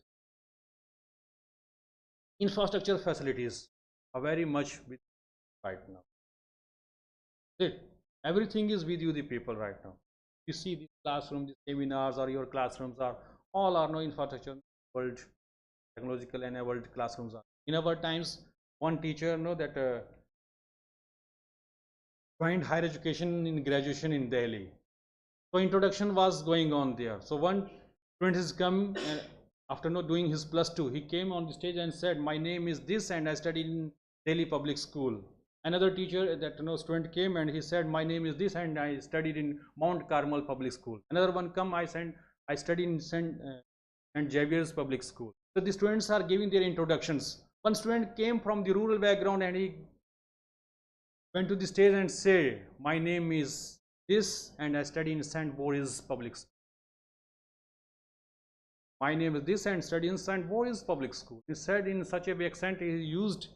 Then he's after giving that finish of this introduction, his friend, one of his friend asked him, "I have never heard this name St. Boris public school.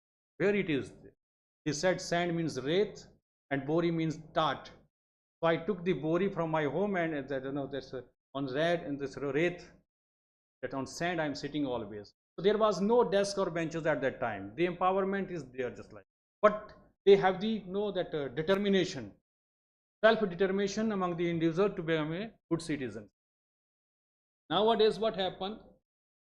this empowerment. Now what I am telling to you people, the schooling system, why we are giving stress on this 5 plus 3 plus 3 plus 4 education system. Environment brings changes in our education environment.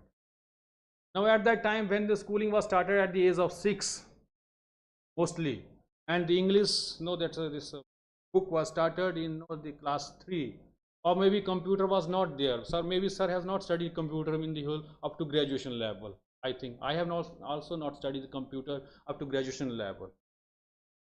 This moral education, whatever is started for you the people nowadays, at that time there was no moral education book was for we the people. Now it is there. Why? Now the education friends know that, or maybe other also know that values are caught, not taught. There is one definition, and we are always giving these definitions friends education, that values are not caught, not taught. So why there is a moral education to the students nowadays? Why we are not teaching them the moral education? Because we know that this moral education is deteriorating among the individual day by day. The education system, whatever earlier, it is not there right now. That's why this policy is talking about the empowering higher education, empowering with the holistic development, with giving focus on 3 domains of learning. That is the main important. You have experienced the pandemic situation. At that time, only cognitive domains stress was given. Only the teachers are teaching with the help of their online learning materials, whatever they have. But cognitive domain is there, but affective and psychomotor domains are not touched by the teacher, because for that purpose we need what? Physical classroom, where the teacher is if he is in the classroom, if he see his students in face, he can realize what my students are thinking about and whatever he has a problem to. So if the teacher is saying something good, very good, and put his hand on his shoulder, okay, very good, done, that is also also the part of the empowerment. That is also the power of this. But we feel alone at that time and becomes irritated sometimes. So that is also one of the important thing for we the people know this, that how we may able to go ahead and how we may able to make our individuals empowered. So this value education is very important for the individual. Now the question is that how we may able to make this higher education empowered.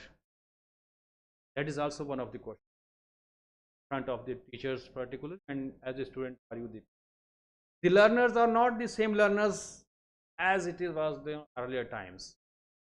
Now their parents are both parents at their home are educated. In our times, the first generation learners were there. Nobody is talking about the education system. Very few people are there in the villages also, or maybe in the cities also. But nowadays every person, parents are educated at home, and they may know everything. That's why students are becoming more acquainted with the education system, whatever the education system is going on in our society. Okay, just like if you see the 3 years child may run or maybe this mobile phone very easily, and you are not able to sometimes run the games or other things on these mobile phones. Their mind is very active. That's why this policy is talking about give them no stress on the age of 3, engage them. Okay, so that's why that we are engaging the students from the very beginning, and this higher education is now graduation is 3 years, 1 year or 2 years. PG is there. The system has changed. You can do PhD after 4 years of UG level. So the changes are coming, and we are not talking about whatever the changes are earlier or now. What we think is that whether aim of this policy, the vision of this policy may able to achieve. That is the main thing. And the question is that we have to achieve this goal, we have to achieve this aim together. It's not the individual responsibility. We have to think about how we are able to change this present education system, and whatever the aims and vision of this policy, we have to think. So with this empowering of higher education, I just want to share with you the people now what pedagogy sir has said. Now pedagogy we have to change here. The teaching strategies, whatever we have to change so that we can know that attract our individuals. Individual means students here in the classrooms, okay, and engage them for the more in the education system, more in the researchers, so that the holistic development of the individuals may be happen. The last part of this section is how to making it happen, this policy, how we able to implement it. So there is one word nowadays in in pedagogy that is known as transformative pedagogy. Now what is transformative pedagogy? Now we have to move from other that pedagogies, whatever is there, we have to move from simple pedagogy to transformative pedagogy. What is transformative pedagogy? Transformative pedagogy is just like it is a combination or combining the elements of constructivism that was main focus in the NCF 2005 constructivism approach, plus critical thinking of the. We have to merge this one. We have to combine the elements of this critical thinking of the individuals plus the constructivism approach, or the elements of these two pedagogy, these skills. If we are able to combine, then it becomes the transformative pedagogy. And what comes under the transformative pedagogy, and why there is need for transformative pedagogy? That is also one of the question for BDP. What happened with this transformative pedagogy, and why there is a need for this transformative pedagogy in education? The transformative pedagogy is just like the making students succeed in their real world. Succeed in their real world.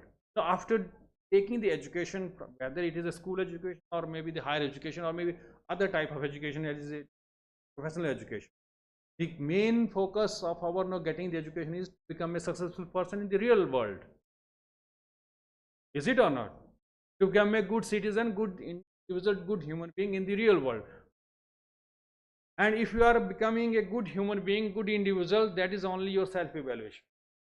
Whatever you have achieved through your education, from your teachers or reading different books, or maybe the knowledge, whatever you have gained in your schooling time or in the education, or maybe when you are in the higher education institutions, whether you are able to become a good individual or not. You have to think about what is a educated person or a literate person. You have to differentiate between these two individuals, who is a literate person or who is an educated person. In educated person there is a presence of cultural behavior, but in literate person there is an absence of cultural behavior.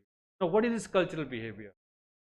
The person in our home who is illiterate, maybe our grandparents, but they have maybe cultural behavior. But a person who is a big officer in the that office, he is literate but not educated. So sometimes it happens. If you are talking or maybe coming to meet even officer in your city or maybe in a district, and he is not asking for whatever your problems, he is not offering for water to you, he is not talking with proper way with you the people, then that person is only literate but not educated. Sometimes we have to listen the problems of the student. We want that education right now. That is the empowerment. We want that education, so that the individuals maybe whatever the persons are coming. Sometimes we are not able to solving the problems of all the individuals, but we have to listen the problems. That is our responsibility. That is our responsibility to listen the problems. If you are not able to solve, that is no problem for me. So this transformative pedagogy, what is asking about the curiosity among the individuals. There is curiosity among the individuals. They want to ask the question from the teachers, but sometimes teachers are not able to give them answers properly. That is the main question. Or sometimes the teachers are saying, no, this is not a relevant question. So this transformative pedagogy, they ask the students, engage the students more and more. Whatever the curiosity among the individuals, try to solve that curiosity among the individuals. There was a student in the class, and the inspection was going on in the classroom. So the one teacher is accompanying the inspector of that education officer, and before entering the classroom he asked, or he told the instructor that, sir, there is one student in the class and he is very naughty, so don't ask any question from him, and if he is not there, in the classroom, so kindly ignore him. So already know that the information given to the education officer and came to the class. Now he introduced himself and started interacting with the students. So that naughty students, whatever the information given to the education officer, he raised his hand. Sir, I have a question. So education officer already know that he is a naughty boy, already told to him. He asked, okay, sit down, you don't ask anything. So he's interacting with other students. Once again, he raised his hand. Sir, I have a question. So 2-3 times that students raised his hand, and he always ignoring to him. But finally he asked, okay, stand up. What is your question? So the student said, sir, there is a lizard on the this window. So the education officer thinking that, okay, this very naughty person. I'm teaching, I'm interacting, I'm for area inspection, and he has a lizard there in the window. He's asking about, no, he's talking about the lizard. Okay, the education officer asked the students, okay, if there is a lizard, then what happened? Sir, nothing happened, but this lizard has no tail sometimes earlier, but now there is no tail.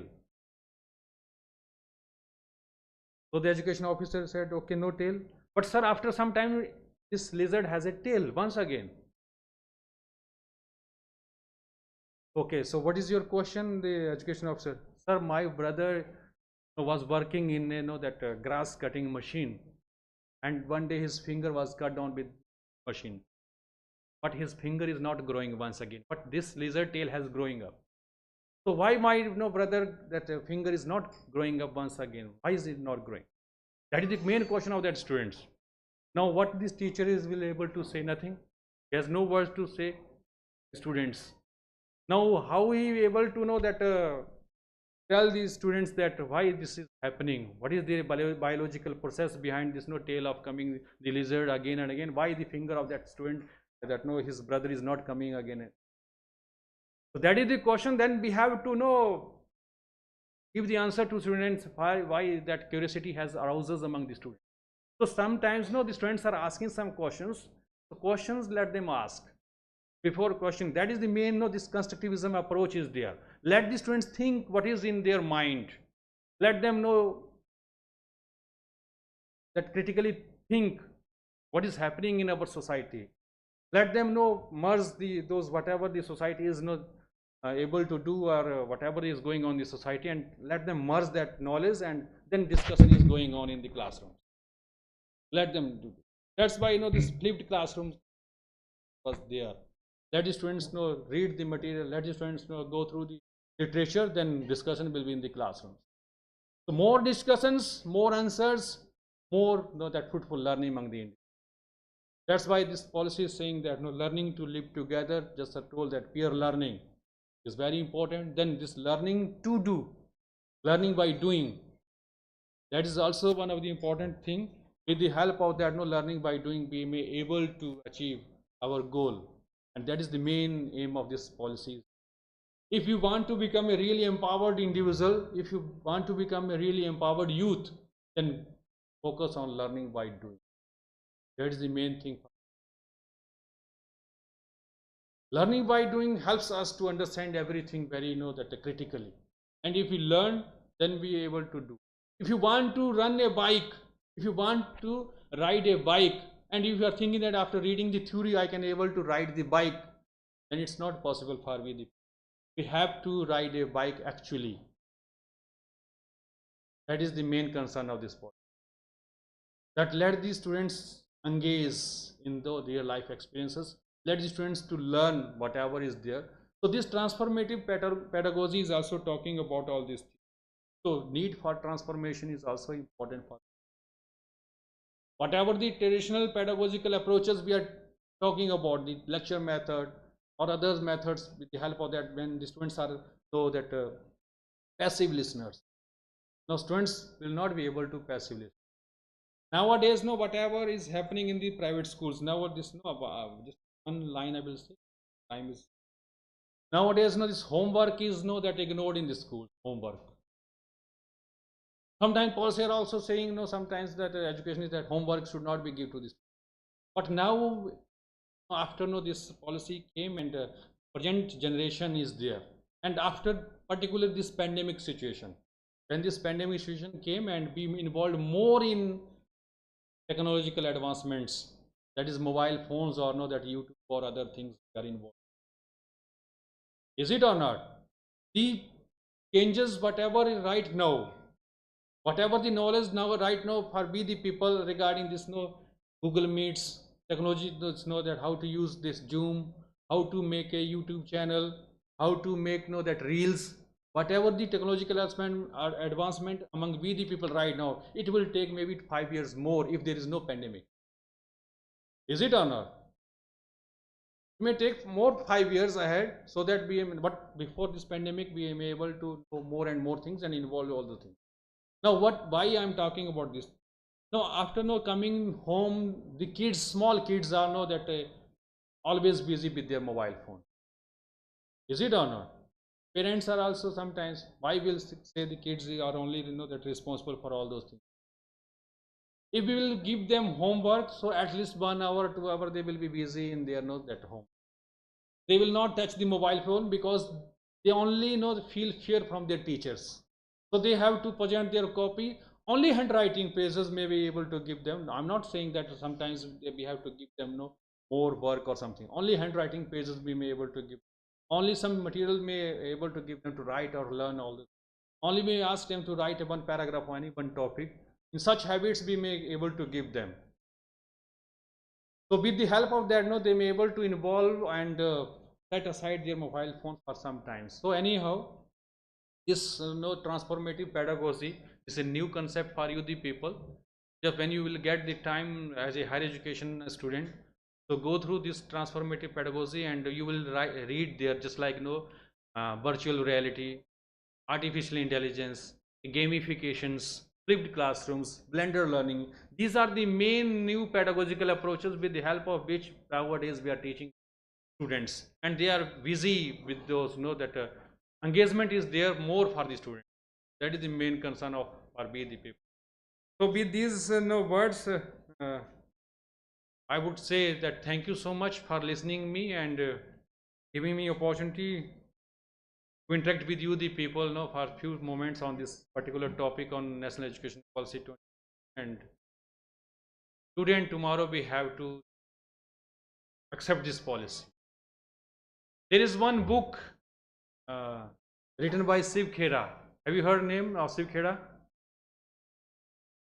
Shiv Khera has written one book, Freedom is Not Free.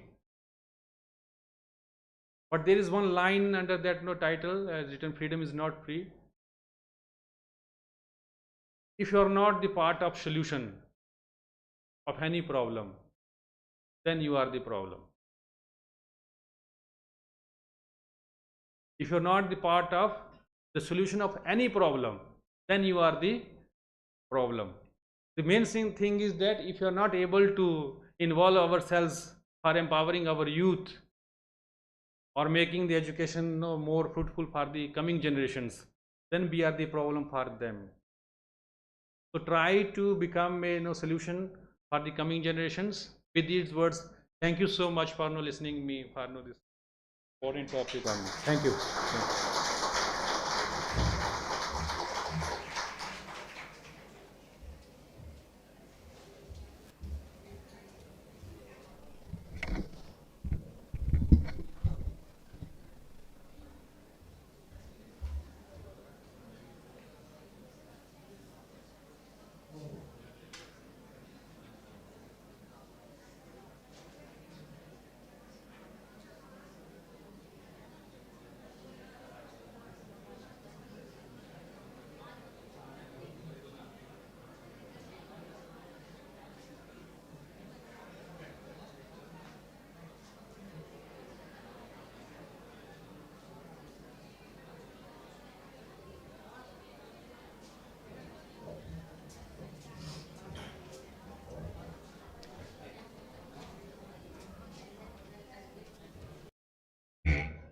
Thank you, sir, for the enlightening session.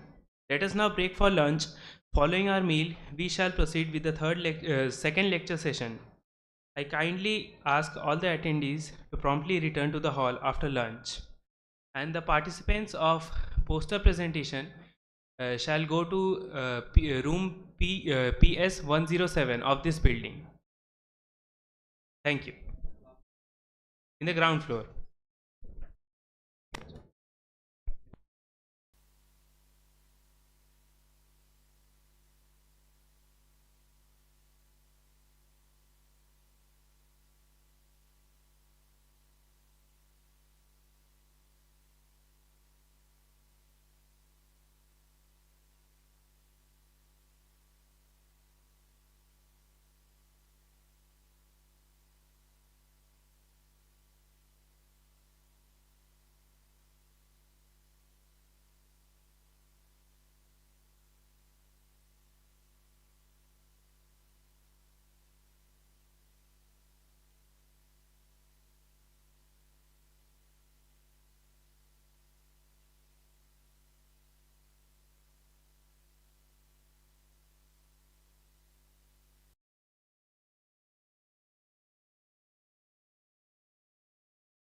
Light মাইট জ্বালা করা দেখি কিরকম লাগছে আগলি থেকে খেলাম মতন দেখি দেখি দেখি একটু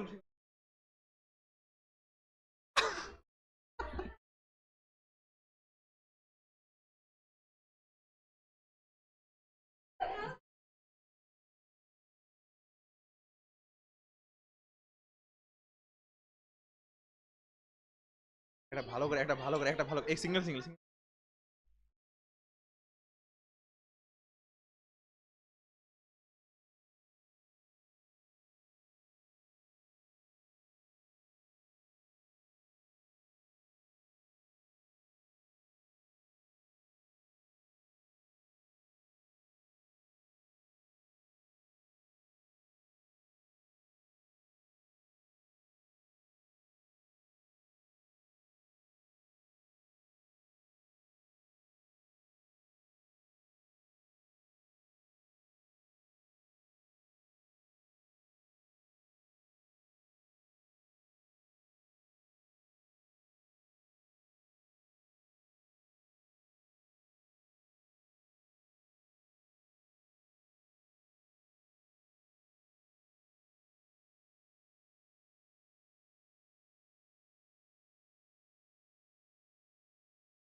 last.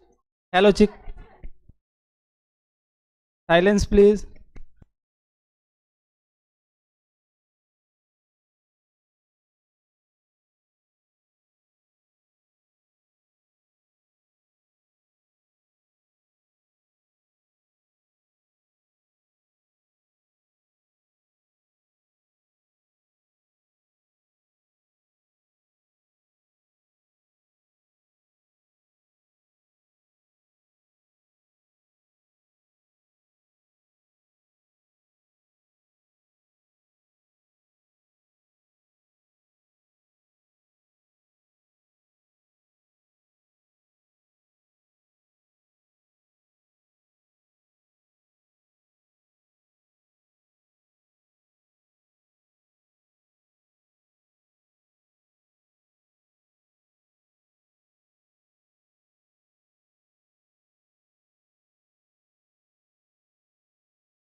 I request everyone to please be seated quietly.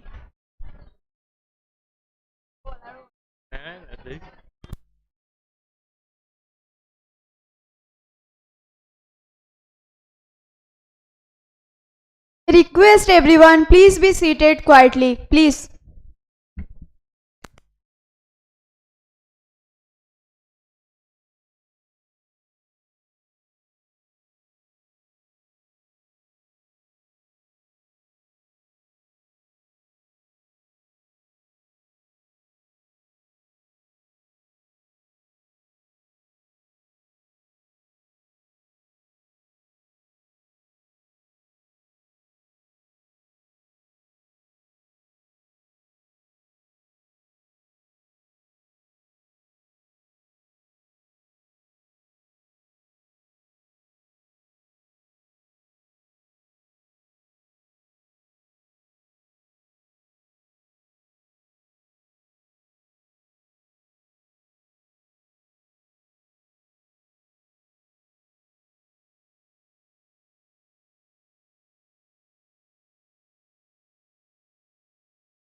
Welcome back, everyone. I kindly request all the participants for the poster presentation to move to the second floor of this building. The poster presentation segment shall be chaired by Dr. Rajkumar Bera, Assistant Professor, Department of English, Midnapore City College, and Dr. Rakesh Jana, Assistant Professor, Department of Bengali, Midnapore City College. The participants, please move to the second floor of this building.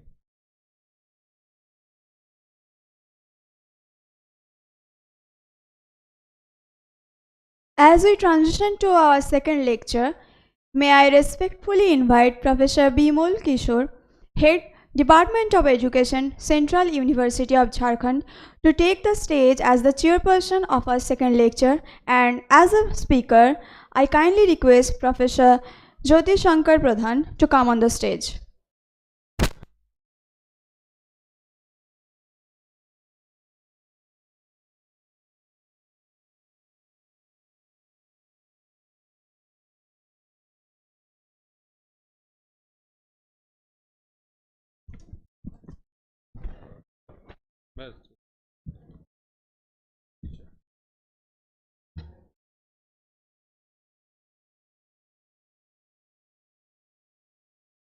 So very good afternoon, one and all present here.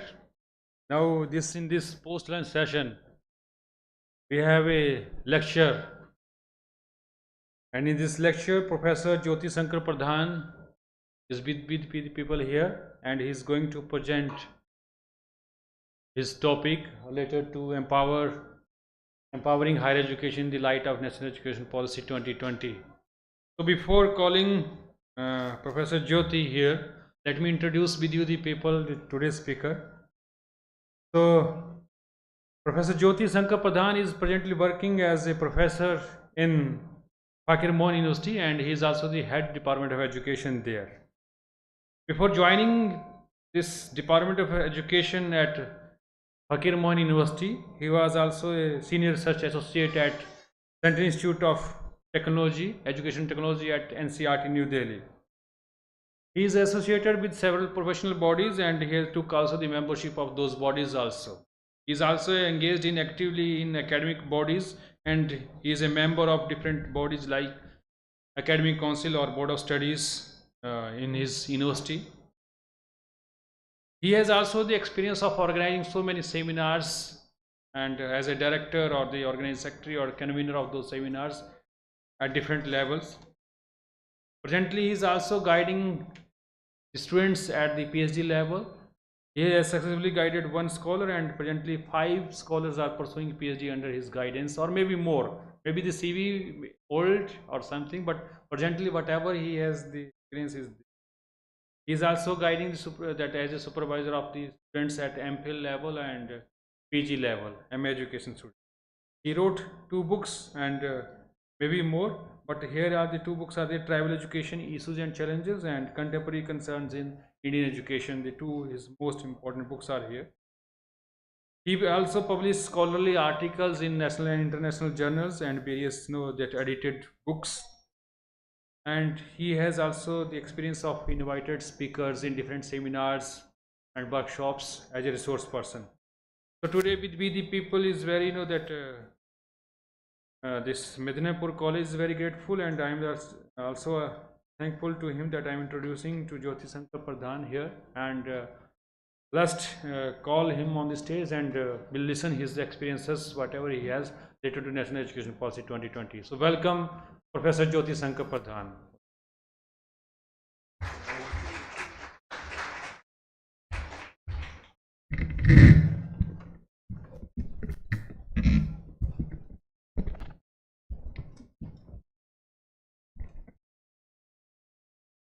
Thank you, Professor Bimal Kisarji. Good afternoon, one and all. Esteemed Director of this college, Dr. Pradeep Ghosh, in his absentia, Dr. Sudipta Chakravarti, Principal of this college, in his absentia, Prashant Kumar Ghata, Convener and Head of Department of Education, Jagannath Samant, Organizing Secretary of this one-day national seminar, teacher, respected Professor Hushikesh Senapati sir, Professor Vimul Kishore, respected faculty members of various PG department of this college, delegates come from various institutions, research scholar and minded students. It is my immense pleasure and feeling proud to be a part of this one-day national seminar. I would like to congratulate the Department of Education and Humanities, City College, to organize these programs, which is very necessary and beneficial nowadays. The theme of the today national seminar is empowering higher education in the light of NEP 2020.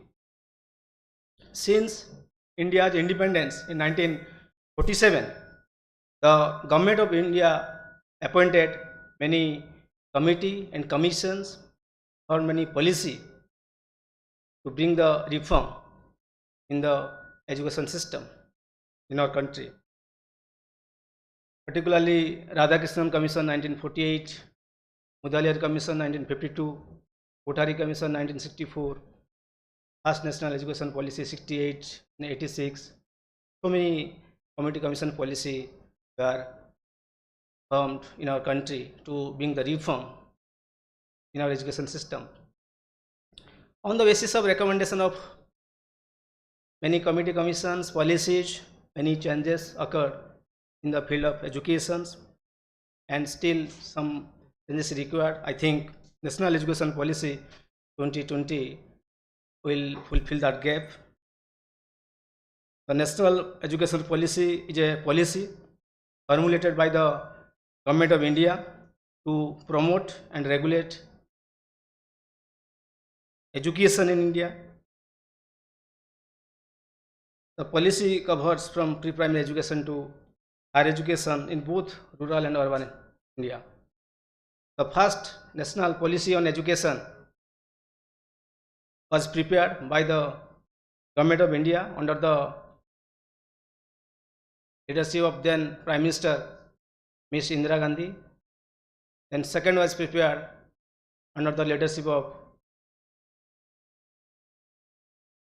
then Prime Minister Mr. Rajiv Gandhi in 1986, and 1986 National Policy on Education was revised in the year of 1992 by the P.V. Narasimha Rao government, and third by the Prime Minister Mr. Narendra Modi in 2020.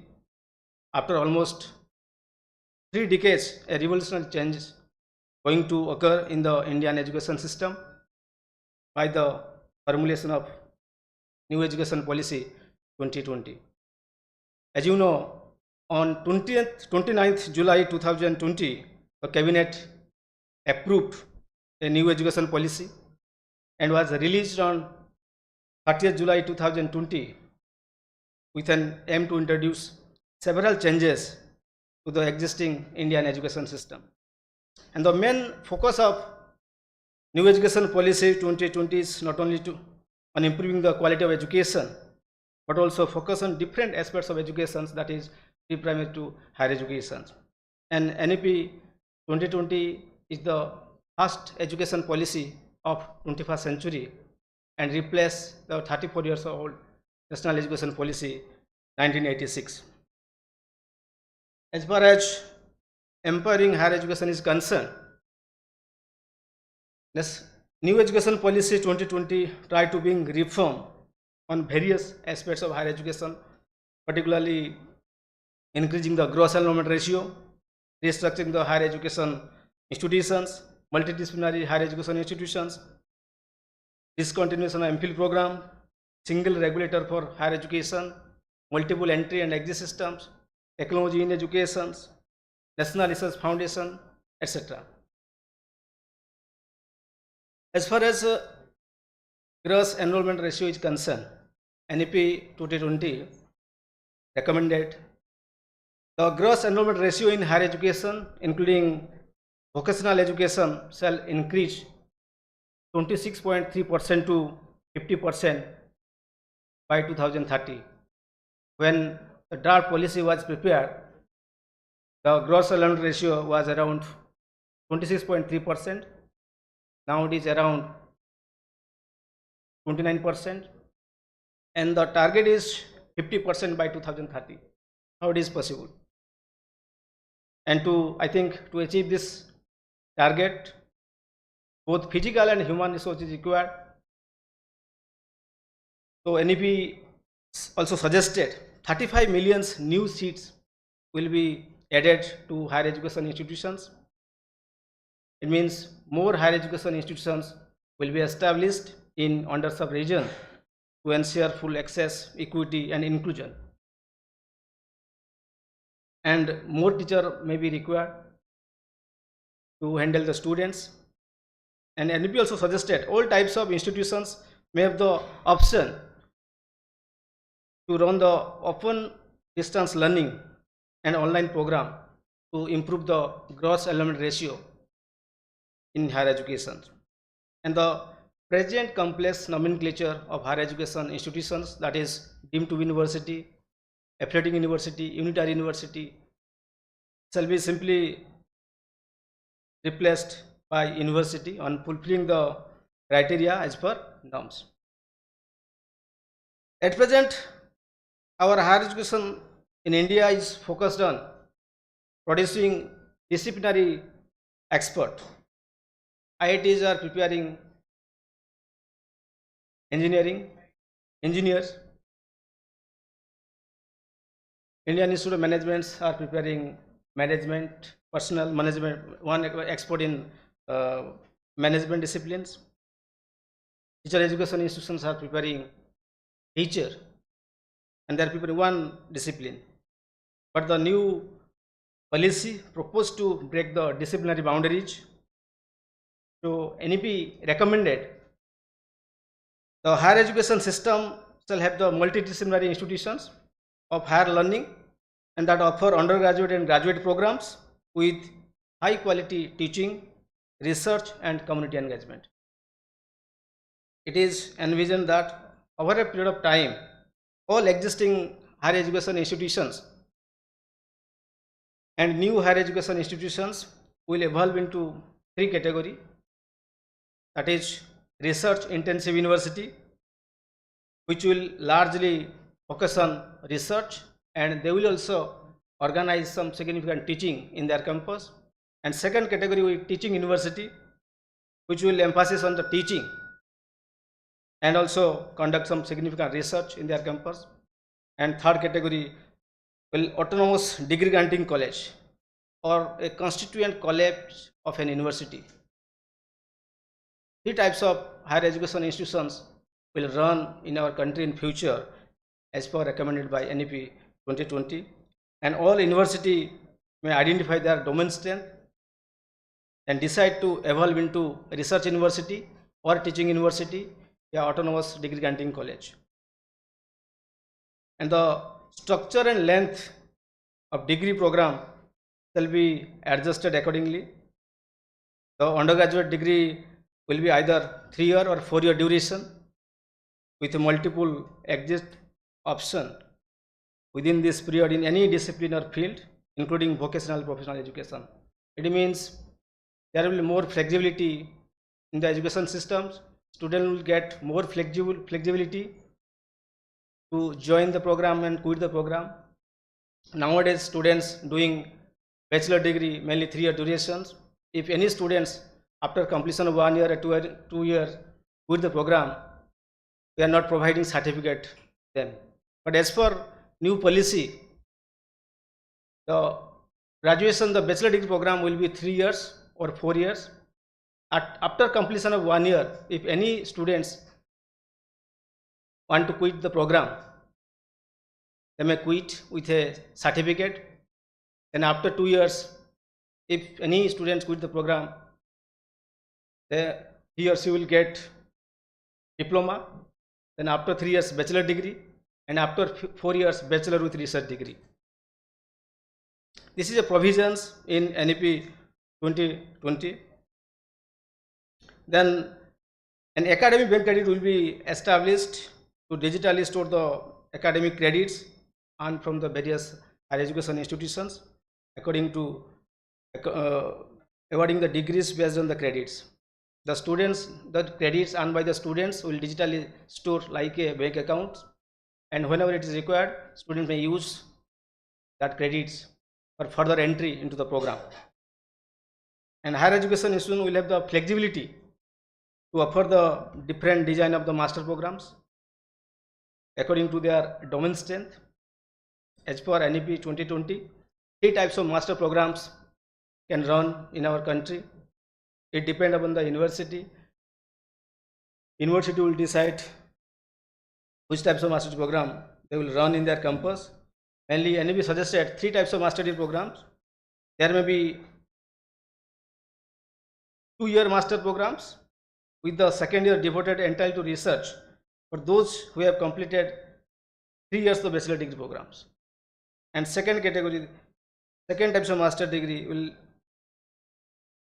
1-year master degree program for students completing 4 years bachelor program with research. There could be 1-year master programs. And third category, there may be an integrated 5 years bachelor and master program. It means 3 types of master program can run in our country: 1-year master program, 2 years master programs, and 5 years integrated bachelor and master program. And undertaking a PhD shall require either a master degree or a 4 years bachelor degree with research. As you know, as per recommendation of NEP, the concept of higher secondary will be abolished. Class 11, 12 will merge with the secondary, and after completion of secondary education, students can directly join in 4 years bachelor degree programs, and after completion of bachelor degree program, they may directly join in the PhD program. And the MPhil program shall be discontinued. As you know, almost from this session, MPhil program has discontinued from many universities. And NEP 2020 recommended for common entrance examination for the university. A common entrance exam will be conducted at all India levels, and students will be selected to that entrance test. I think if it will implement, student will give one entrance exam and get saved from the burden of many exams, and the admission process will be streamlined. At the same time, the question paper level will be standardized, error-free, as national testing agency will conduct the exam. As far as transformation of regulatory systems of higher education is concerned, NEP 2020 recommended for a single regulatory body will guide the higher education in India, that is Higher Education Commission of India, HECI. Higher Education Commission of India will have 4 sections to deal with different functions of the higher education. Particularly, first, the National Higher Education Regulatory Council, NHERC, is a single regulator, including teacher education, excluding legal and medical education. Second, the National Accreditation Council for accreditations of the higher education institutions. And third, the Higher Education Grant Council for funding and financing the higher education institutions, providing the fellowship to the students. And last one will General Education Council, GEC, for specifying the curriculums, framework and learning level of higher education. This section will look after the teaching standards of the higher education system in our country, and both public and private higher education institutions will be governed by the same set of norms for regulations, accreditations and academic standards. And dispute between the 4 verticals, 4 sections will be resolved by the body of experts under the Higher Education Commission of India. And the professional council such as Indian Council of Agricultural Research, Veterinary Council of India, VCI, National Council for Teacher Education, NCT, PCI Bar Council of India, PCI Pharmaceutical Council of India, they will act as a professional standard setting boards. They will advise the Higher Education Commission of India in their respective fields. They will prepare the norms and standards in their respective fields, but they will act as a just professional standard setting boards, and their power will be squeezed. So far as student support and participation is concerned, NEP suggested students are the prime stakeholders in the education systems, and vibrant campus life is essential for high quality teaching learning process. Towards this end, students will be given the plenty of opportunity to participate in both curricular and co-curricular aspects in higher education institutions, and financial assistance should be given to the students, particularly students belongs to scheduled caste, scheduled tribe, OBC and socio-economically disadvantaged groups. And the national scholarship portal will be expanded, support, foster and track and progress the reviewing the scholarship. And the choice-based credit systems will be revised for instilling innovation and flexibility. More subjects will be included. Education students can study a science subject, science students can study education subjects, vice versa. There should be more flexibility to select the subject. More option will be open for the students, and students will select the subjects according to their choice. And higher education institutions also adopt the continuous and comprehensive evaluations. In higher education, not only the students' academic performance, but also students' both academic and non-academic performance will be measured.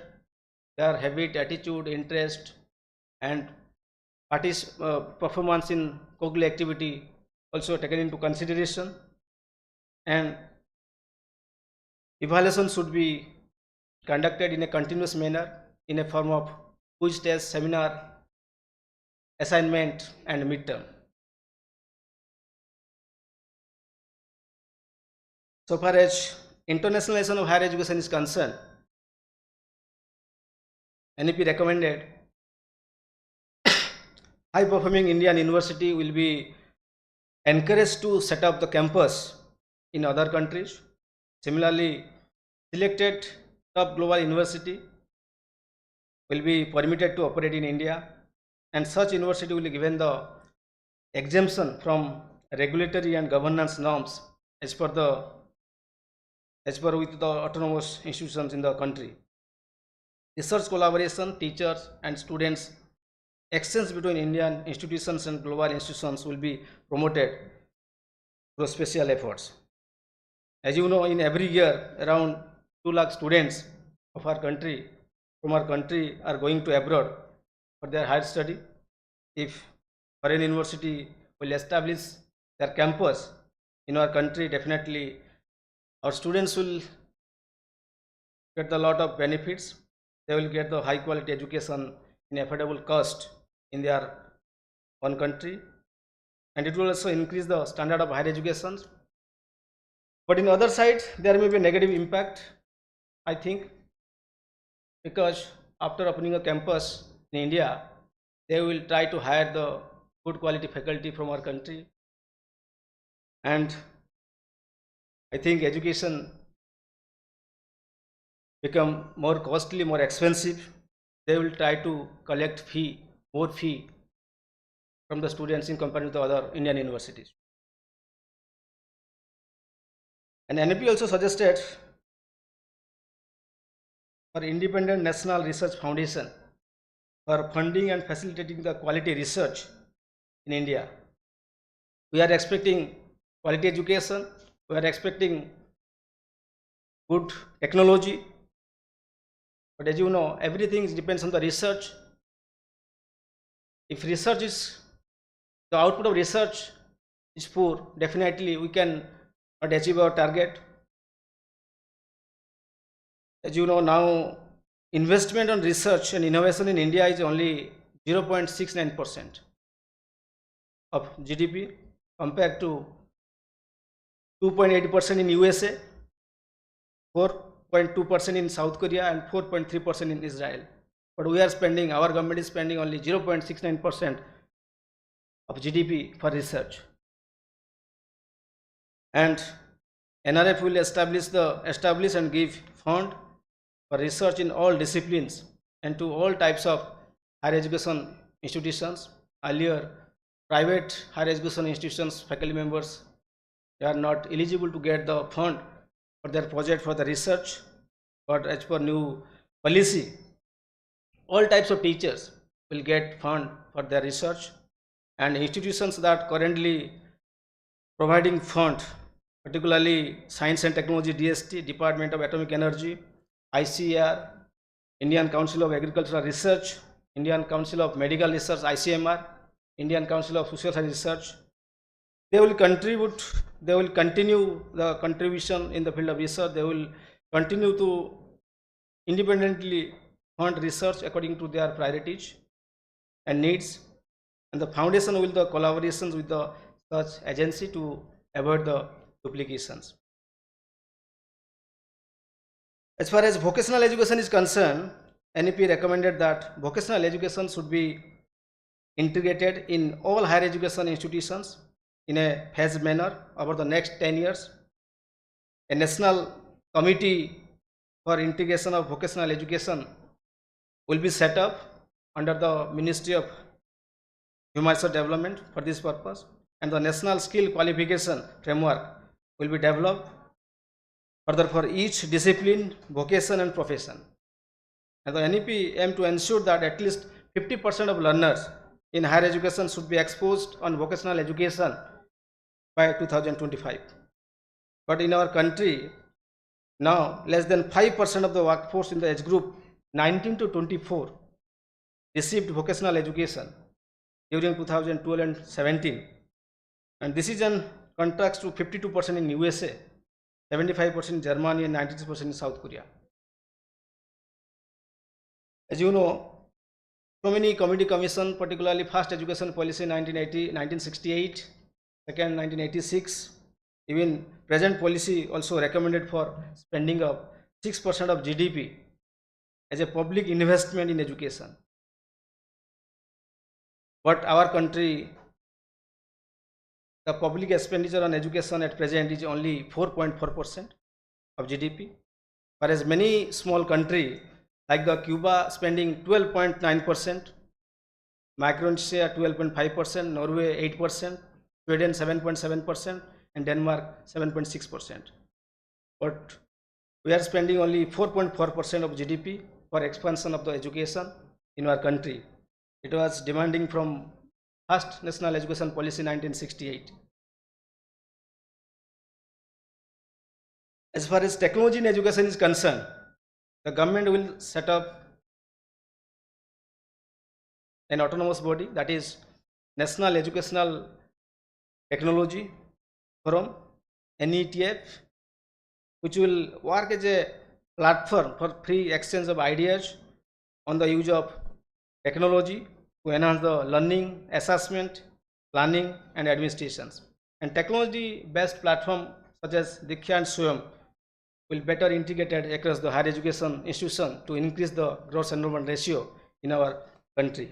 And technology in NEP, it is also mentioned for promotion of online and digital infrastructure, including e-content, digital library, to meet the needs of the students and maximizing the learning outcomes. In conclude, I can say the new education policy NEP 2020 is a good policy, as it aims at making the education system holistic, flexible, multidisciplinary and aligned to the needs of the 21st century. If all the recommendations of the policy will be implemented, definitely our higher education will bring a drastic change in all sectors of our country, and India will promote it as a global study destinations, providing premium education and affordable cost, thereby helping to restore it is a role as a Vishwaguru. Thank you all. Thank you organizing team for giving me a chance to share my thoughts in front of you. Thank you all.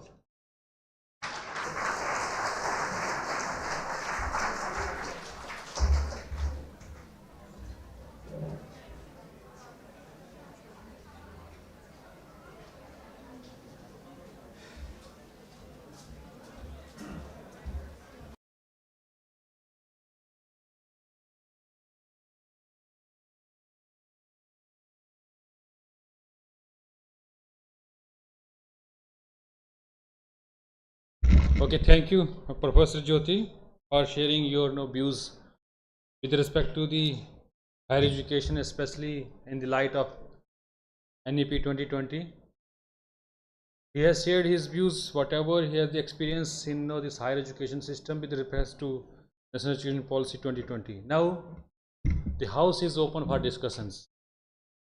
Now, if you have any query or if you have any question, you can raise your hands and one by one we'll take your questions for 10 minutes.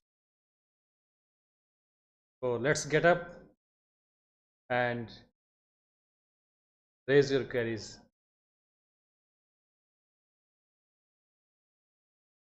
Anything in your mind with respect to the higher education and especially NEP 2020, you can ask the questions. Or you can also give suggestions, you can supplement what should be there and what is not there in the NEP 2020. You can also supplement if you want. Yes, yes. Give mic to him.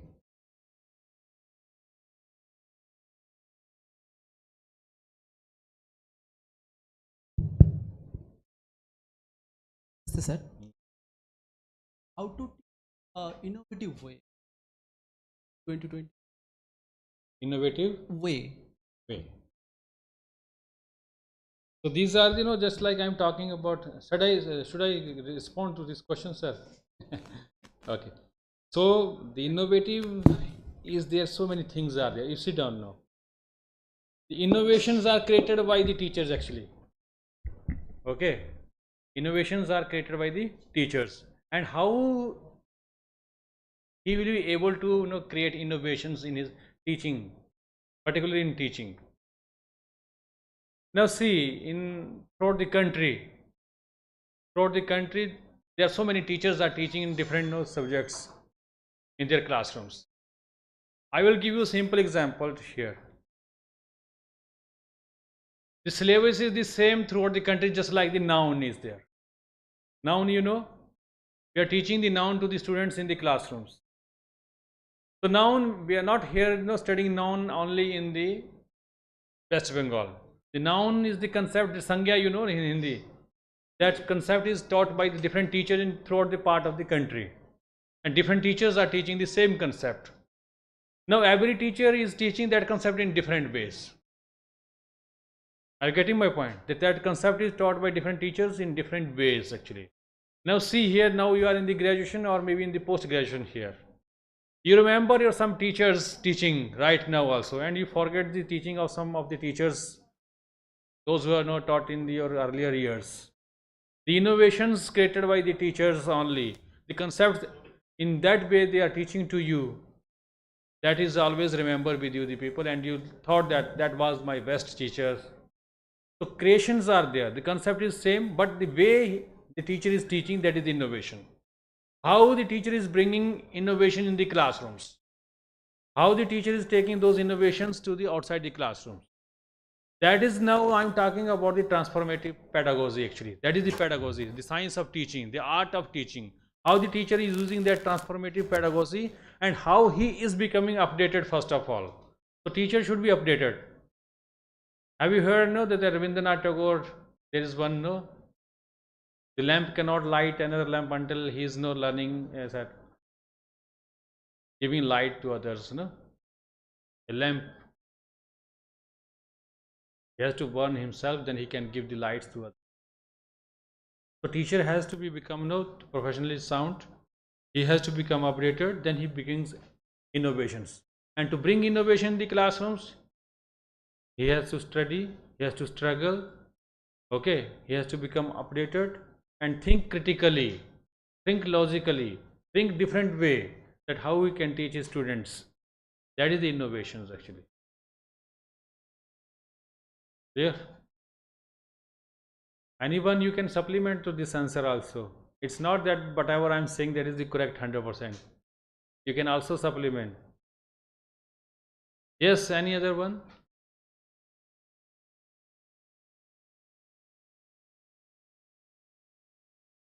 Among you the people, if you have any queries, you can raise your hands or no, ask the questions.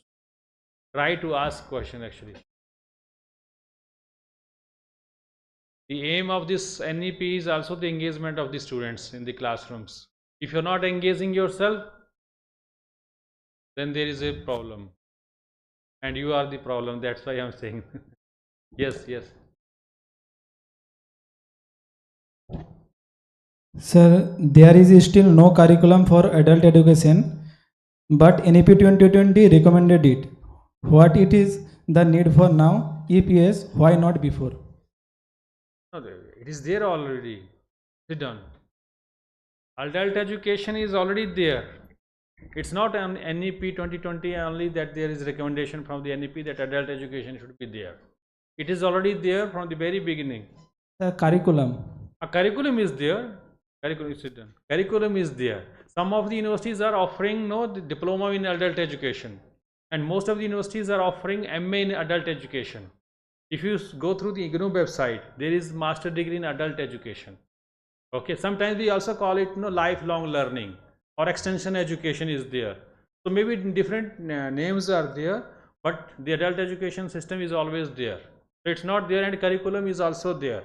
Life skills, okay, related to education, extension education is there.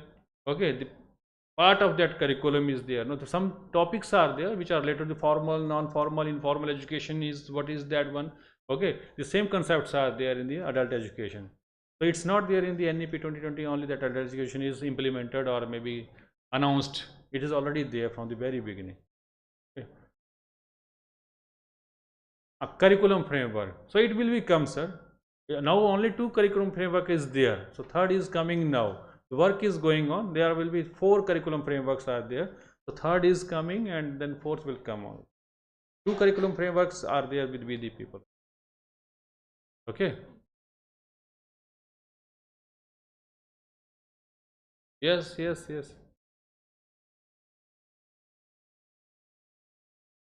If no queries, then I will ask the questions from my side.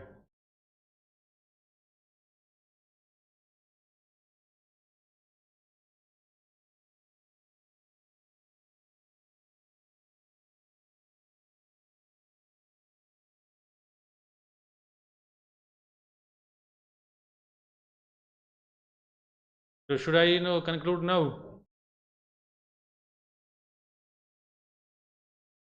Okay.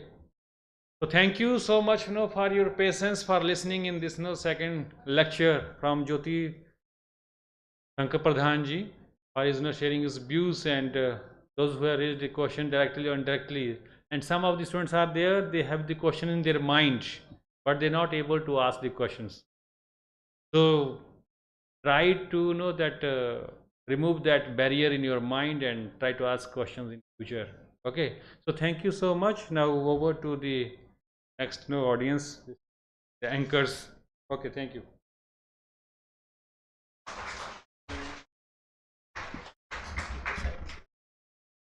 Gratitude, sir, for the illumination session. I kindly ask all attendees to get ready for the oral presentation segment.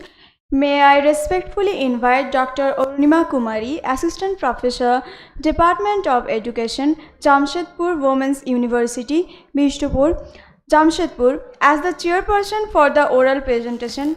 Before we proceed to the oral presentation, I kindly request to ma'am say few words for our seminar. Dr. Arunima Kumari is an assistant professor, Department of Education, Jamshedpur Women's University, Bishnupur, Jamshedpur. She has completed her PhD in Education at Regional Institute of Education, Bhubaneswar, Utkal University, under the guidance of Professor H.K. Senapati, Professor in Education, former Director, NCERT. She has been Assistant Professor in Education, M.Ed Wing at DIPSER College Education, Deoghar, from 12 December 2009 to 31st of August 2016.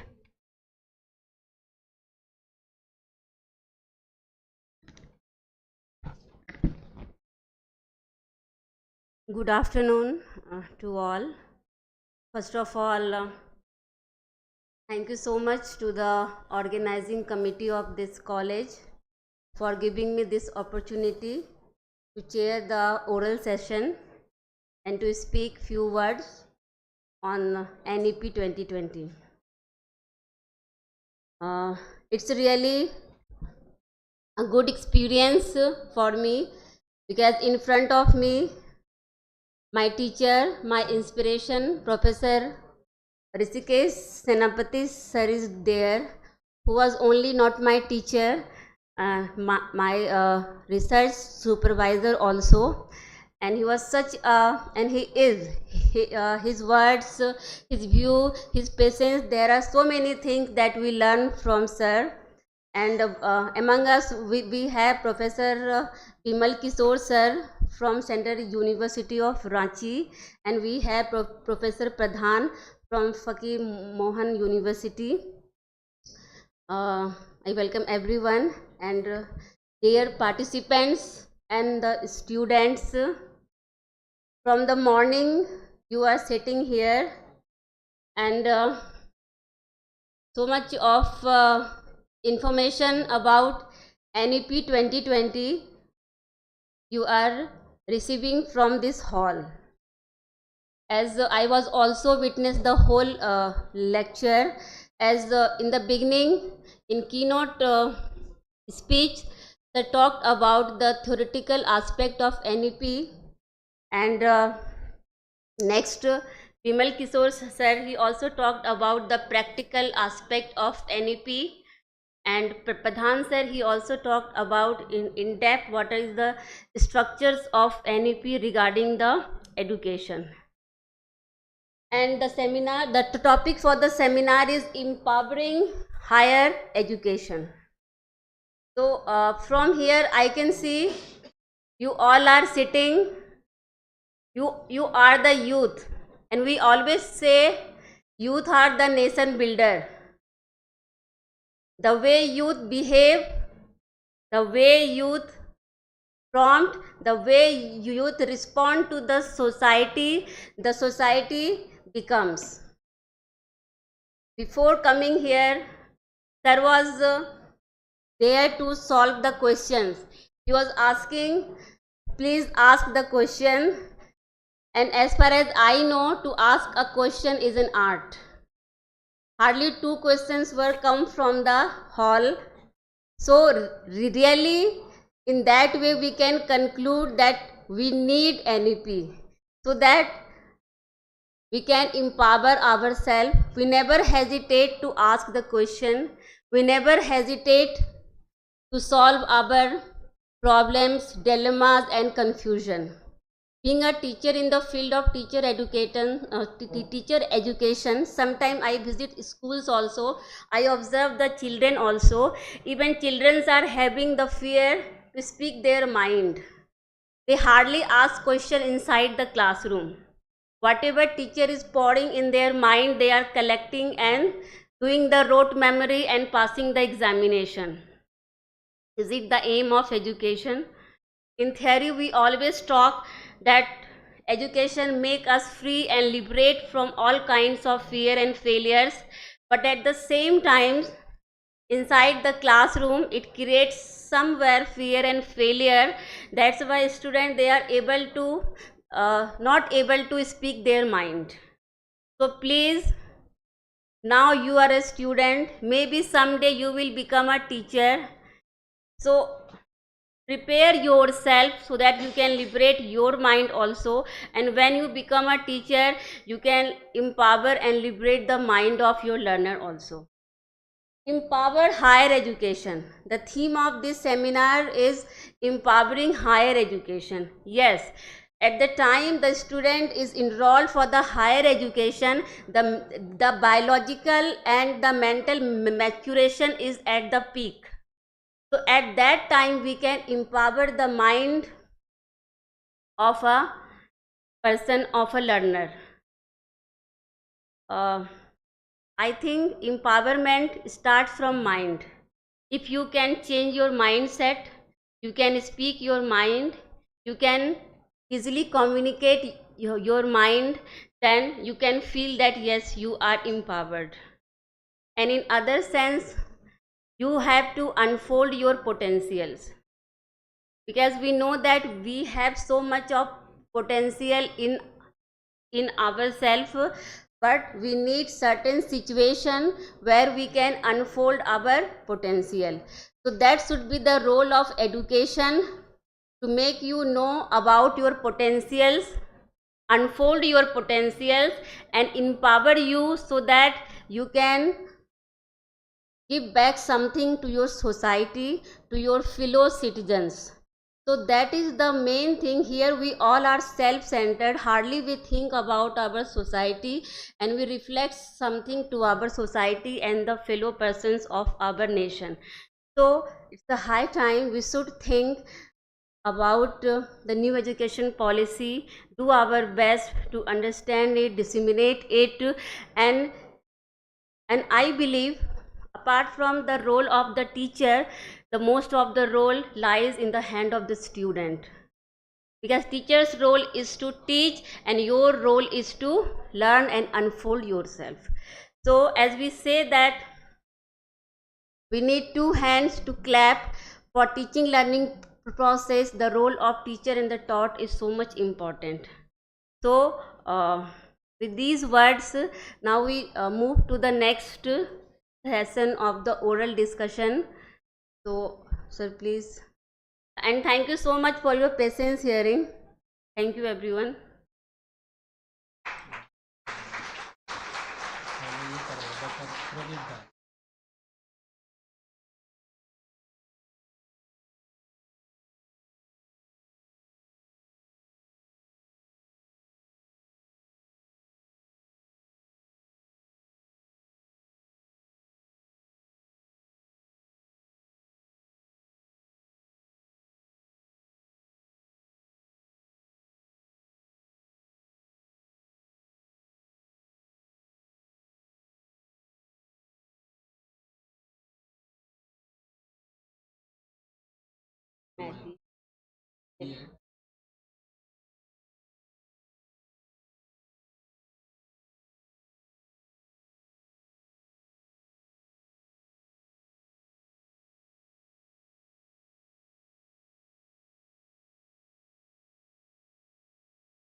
Ready?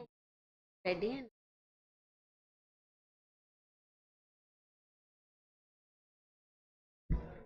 Now, the presenters will present their presentation. So please give them a patience hearing. The first person who is coming, Dr. Pradeep Das from West Bengal, resource person on inclusive education. Sir, please come. Please give him a warm welcome with your clapping.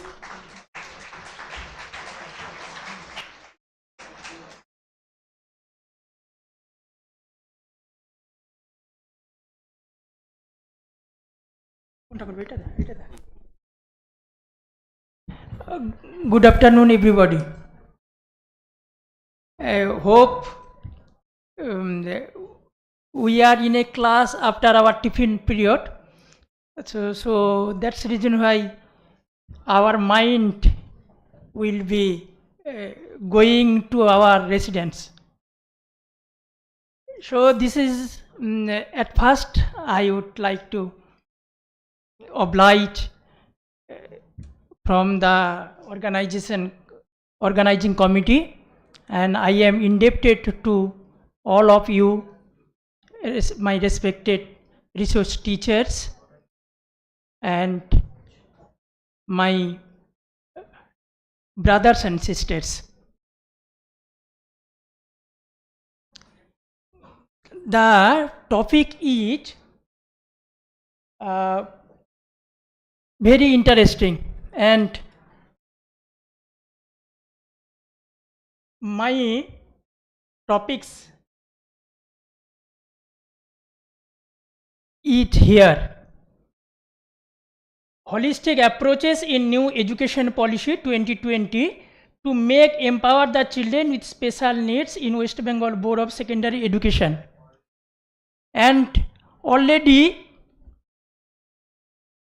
sir have discussed about the holistic development of the children at the beginning of our session. So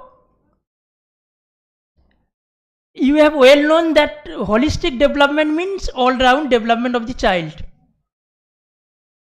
And what is the cause behind this subject? Why I have chosen? You have seen as a student, as a teacher, when we enter into the classes, then some students are inactive to the classes, and most of the teachers scolded him that you are the naughty boy or girl. But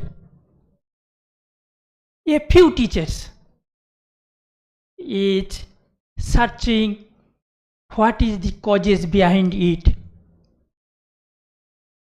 So this is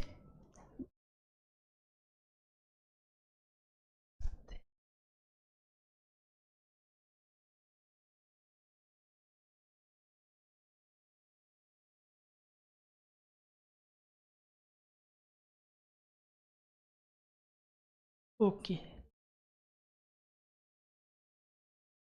So what is the objectives of this study? What is the purpose of this study?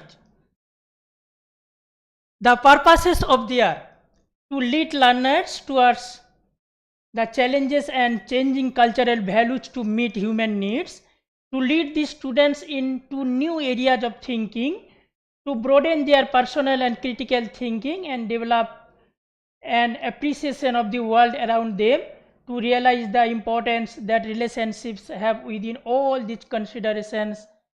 Importantly, to empower students to think differently, to think creatively and reflect on their own values.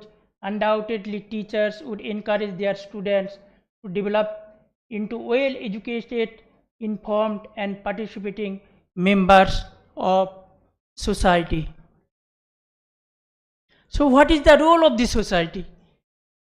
What is the role of the teachers to development, the holistic development of the child? Teachers' attitude and effectiveness in inclusive classrooms, importance of understanding the needs of children with special needs, equity and cultural values in inclusive. So there are some pictures about the holistic development of the child. All down development is there. So you have well known about the meaning of the holistic development of the child. All down development, that is mental, physical, emotional, social, etc. I have discussed. And you have heard the term RPWD Act 2016. The children with special needs, for the empower the children with special needs, this act is important for them. There are so many, 21 types of disabilities are there. In new 2016 policy, there are some types of education, school, special school, inclusive education, mostly run by NGO, provided by Government of India. Now, holistic development of child indicates in new education policy, which is more important. These are the circle where new education policy, where the topics is included in the new education policy. Which chapter? This is indicates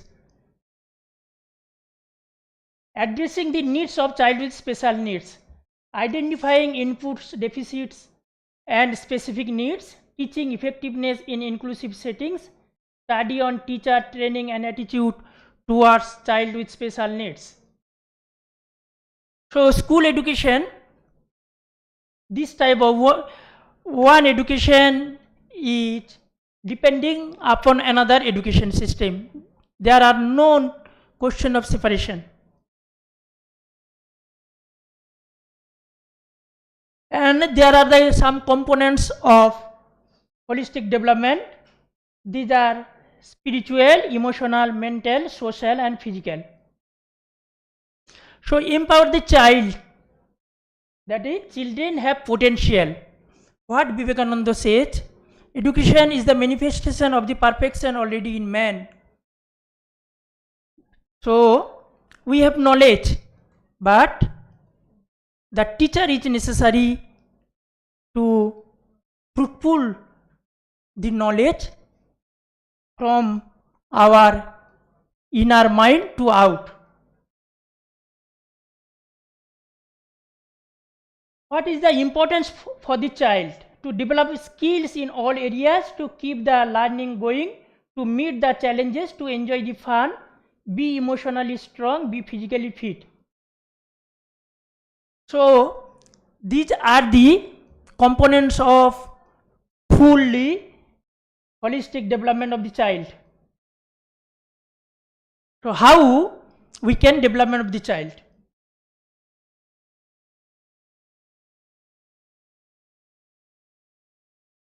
There are some integrated schemes for the persons with disability children to empower in the higher education policies.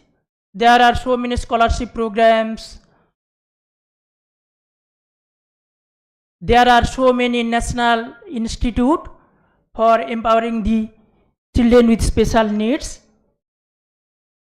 And you are well known that we are fortunately that the Institute for Locomotor Disability is situated in Kolkata, where all types of disability institutes are in the same campuses.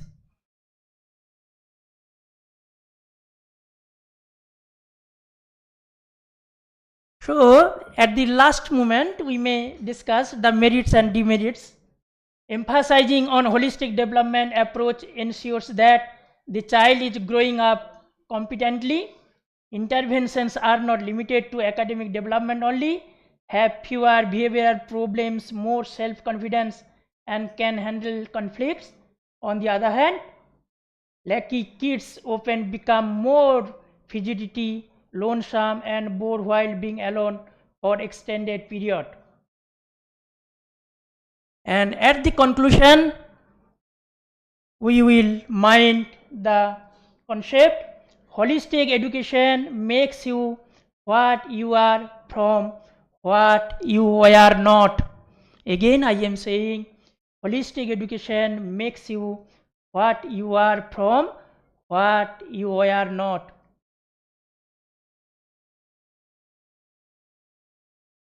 Thank you all. Thank you for your patience. Again, I am indebted to you to giving chance. Thank you, sir. Thank Thank you you, so much, sir, for such a wonderful presentation on holistic development and special education. It was really very nice one. Our next presenter is Ghansyam Khatwa from M.Ed Department, Biswa Bharati Shantiniketan. And due to the time constraint, you all please only focus on the title, objective, methodology, findings, and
Good afternoon to all of you. Namaste, sir. Namaste, ma'am. So basically, today I am presenting enhancing the quality of teaching and learning as per NEP 2020. Myself, Ghansam Khatwa, M.Ed, Department of Education, Bengal, Biswa Bharati.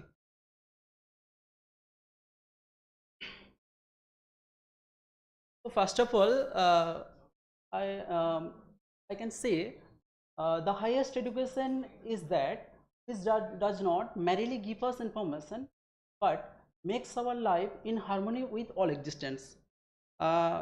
Rabindranath ঠাকুরের একটা coat দিয়ে আমি প্রথমে শুরু করলাম, কারণ NEP 2020 তে অনেক কিছু বলা হয়েছে, স্যাররাও অনেক কিছু বললেন। তো প্রথমে যেটা আমি বলবো যে হচ্ছে কি শুধুমাত্র আমি ইনফরমেশান গ্যাদার করে নিলাম, তাতেই আমার হচ্ছে এডুকেশন ফুলফিল হয়ে গেল, দ্যাটস নট। তো বেসিক্যালি হচ্ছে কি যেটা আমাদের হারমোনি নিয়ে আসবে, রবীন্দ্রনাথ ঠাকুরের একটা কোডে বলা আছে হারমোনি নিয়ে আসবে উইথ অল এক্সিস্টেন্স, ঠিক আছে? তো সেটাই হবে প্রপার এক্সিস্টেন্স, প্রপার হচ্ছে গিয়ে এডুকেশন। তো NEP 2020 হচ্ছে গিয়ে বেসিক্যালি যে আমার পেপারটা আছে যে enhancing quality and teaching and learning as per NEP 2020.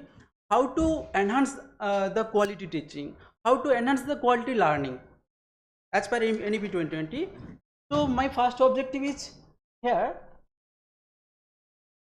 to study the various features of quality teaching and quality learning.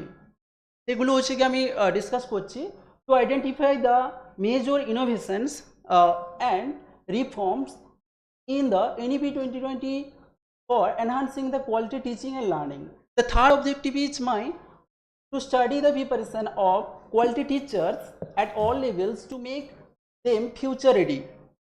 The fourth objective is to study the future focused strategies for enhancing the quality learning, high quality learning.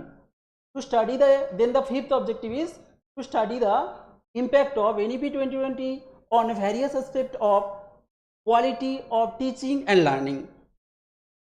So my research methodology is this study is used a combination of qualitative and descriptive types of research methods. The secondary data I collect here including journals, websites and so many papers. And my first objective is here I discuss it. First objective is demonstrate the features of quality teaching. इसमें मैं दिया हूँ demonstrate leadership and management skill. कैसे हम demonstrate करें, हमारी leadership style को कैसे demonstrate करें, ये सब यहाँ पे NEP 2020 में बात की गई है. तो তারপরে আমি বলতে পারি যে হচ্ছে কি student problem, how to handle স্টুডেন্টসরা হচ্ছে কি বিভিন্ন ধরনের প্রবলেমের সম্মুখীন হয়, সো সেটা কি করে আমি হ্যান্ডেল করব, ঠিক আছে, তো তবেই তো কোয়ালিটি টিচিং আমরা দিতে পারবো. দেন হচ্ছে গিয়ে প্রফেশনাল কম্পিটেন্সি দরকার, দেন এথিক্স দরকার, not only competency and also এথিক্সও ইম্পর্টেন্ট, ঠিক আছে. দেন হচ্ছে গিয়ে commitment to the students, then comprehensive holistic view of a teachers, যেটা স্যাররা এখনই বলছিলেন যে হলিস্টিক ডেভেলপমেন্ট কী করে হবে. নট অনলি শুধুমাত্র আমি মানে কোনো একটা টপিক নিয়ে বললাম বা হচ্ছে কি কোনো কিছু গিয়ে বুঝিয়ে দিলাম, যেরকম হচ্ছে কি আমি বিশেষ করে হচ্ছে কি যখন আমি শান্তিনিকেতন গেলাম, শান্তিনিকেতনের কিছু এক্সপিরিয়েন্স বলতে চাইছি. হলিস্টিক ডেভেলপমেন্টের কথা কিন্তু আজকে NEP 2020 বলছে, বাট অনেক আগেই কিন্তু এগুলো বলা হয়ে গিয়েছিলো অলরেডি. যেরকম শুধুমাত্র হচ্ছে কি ফিজিক্যাল অ্যাক্টিভিটি বা হচ্ছে কি আমি কিছু ইনফরমেশান দিয়ে গেলাম এটাই নয়, সেখানে বলা হচ্ছে যেরকম আমাদের হচ্ছে কি বিভিন্ন আমার বিশেষ করে ডিপার্টমেন্টে হ্যান্ড অন এক্সপিরিয়েন্স সে বিভিন্ন জায়গা মানে এইভাবে এডুকেশান দেওয়া হয়. এবং আমাদের যদি পল্লী শিক্ষা ভবন আমাদের যেখানে আছে সেখানেও এরকম বিভিন্ন ধরনের হচ্ছে কি এক্সপিরিয়েন্সগুলো শেয়ার করা হয়. পুরো যেরকম লাইফ লং এক্সটেনশনের কথা স্যার বললেন, তো সেখানেও লাইফ লং এক্সটেনশনগুলো আছে. মানে এগুলো হচ্ছে কি অলরেডি হচ্ছে রবীন্দ্রনাথ ঠাকুর আগে থেকে বলেছেন, অলরেডি বলে দিয়েছেন. NCF 2005-এর যদি আমি প্রথম হচ্ছে গিয়ে পেজটা দেখি, ওখানে কিন্তু ভালো করে মেনশন করা আছে যে কীভাবে হচ্ছে গিয়ে কোয়ালিটি লার্নিং, কোয়ালিটি করবো, এগুলো কিন্তু বলা আছে অলরেডি. সো এখন বর্তমানের দিনে দাঁড়িয়ে হচ্ছে কি কী করে এটাকে এনহান্স করবো, এটাই হচ্ছে প্রশ্ন আমাদের কাছে. তো দেন হচ্ছে গিয়ে সবথেকে বড় কথা হচ্ছে টিচার টু স্টুডেন্টস ইন্টারাকশান কীভাবে করবো. কারণ ইন্টারাকশান যেরকম হচ্ছে বলা হয় না, quality teaching also develop by the quality thoughts and তোমার চিন্তা. এবং স্যার একটা কথা বলছিলেন যে কোশ্চেনিং ইউর মাইন্ড, যে কোশ্চেন যদি হচ্ছে কি আমাদের মানে কোয়ালিটি কোশ্চেন কী করে ডেভেলপ হবে, মানে আমার ইন্টারাকশান যেরকম হবে সেরকম কোয়ালিটি কোশ্চেনও তাদের মধ্যে উঠবে. ইন্টারাকশান যদি হচ্ছে কি এফেক্টিভ না হয় তাহলে কোশ্চেন সেটাখানে এফেক্টিভ হবে না. এই জিনিসটা হচ্ছে বেসিক্যালি ফোকাস করতে হবে. Then the teachers personality is very much more important in present context. Teachers personality যেরকম বলা হয় না, অনেকে এডুকেশনে আছে যে হচ্ছে কি বলা হচ্ছিল যে সে জ্ঞানের স্রোতধারা এখন ওই জিনিসটা নেই যে আমি শুধুমাত্র ঢেলে গেলাম আর স্টুডেন্টরা অ্যাকোয়ার্ড করলো, ওইরকম ব্যাপারটা নয়. Teachers findings yes.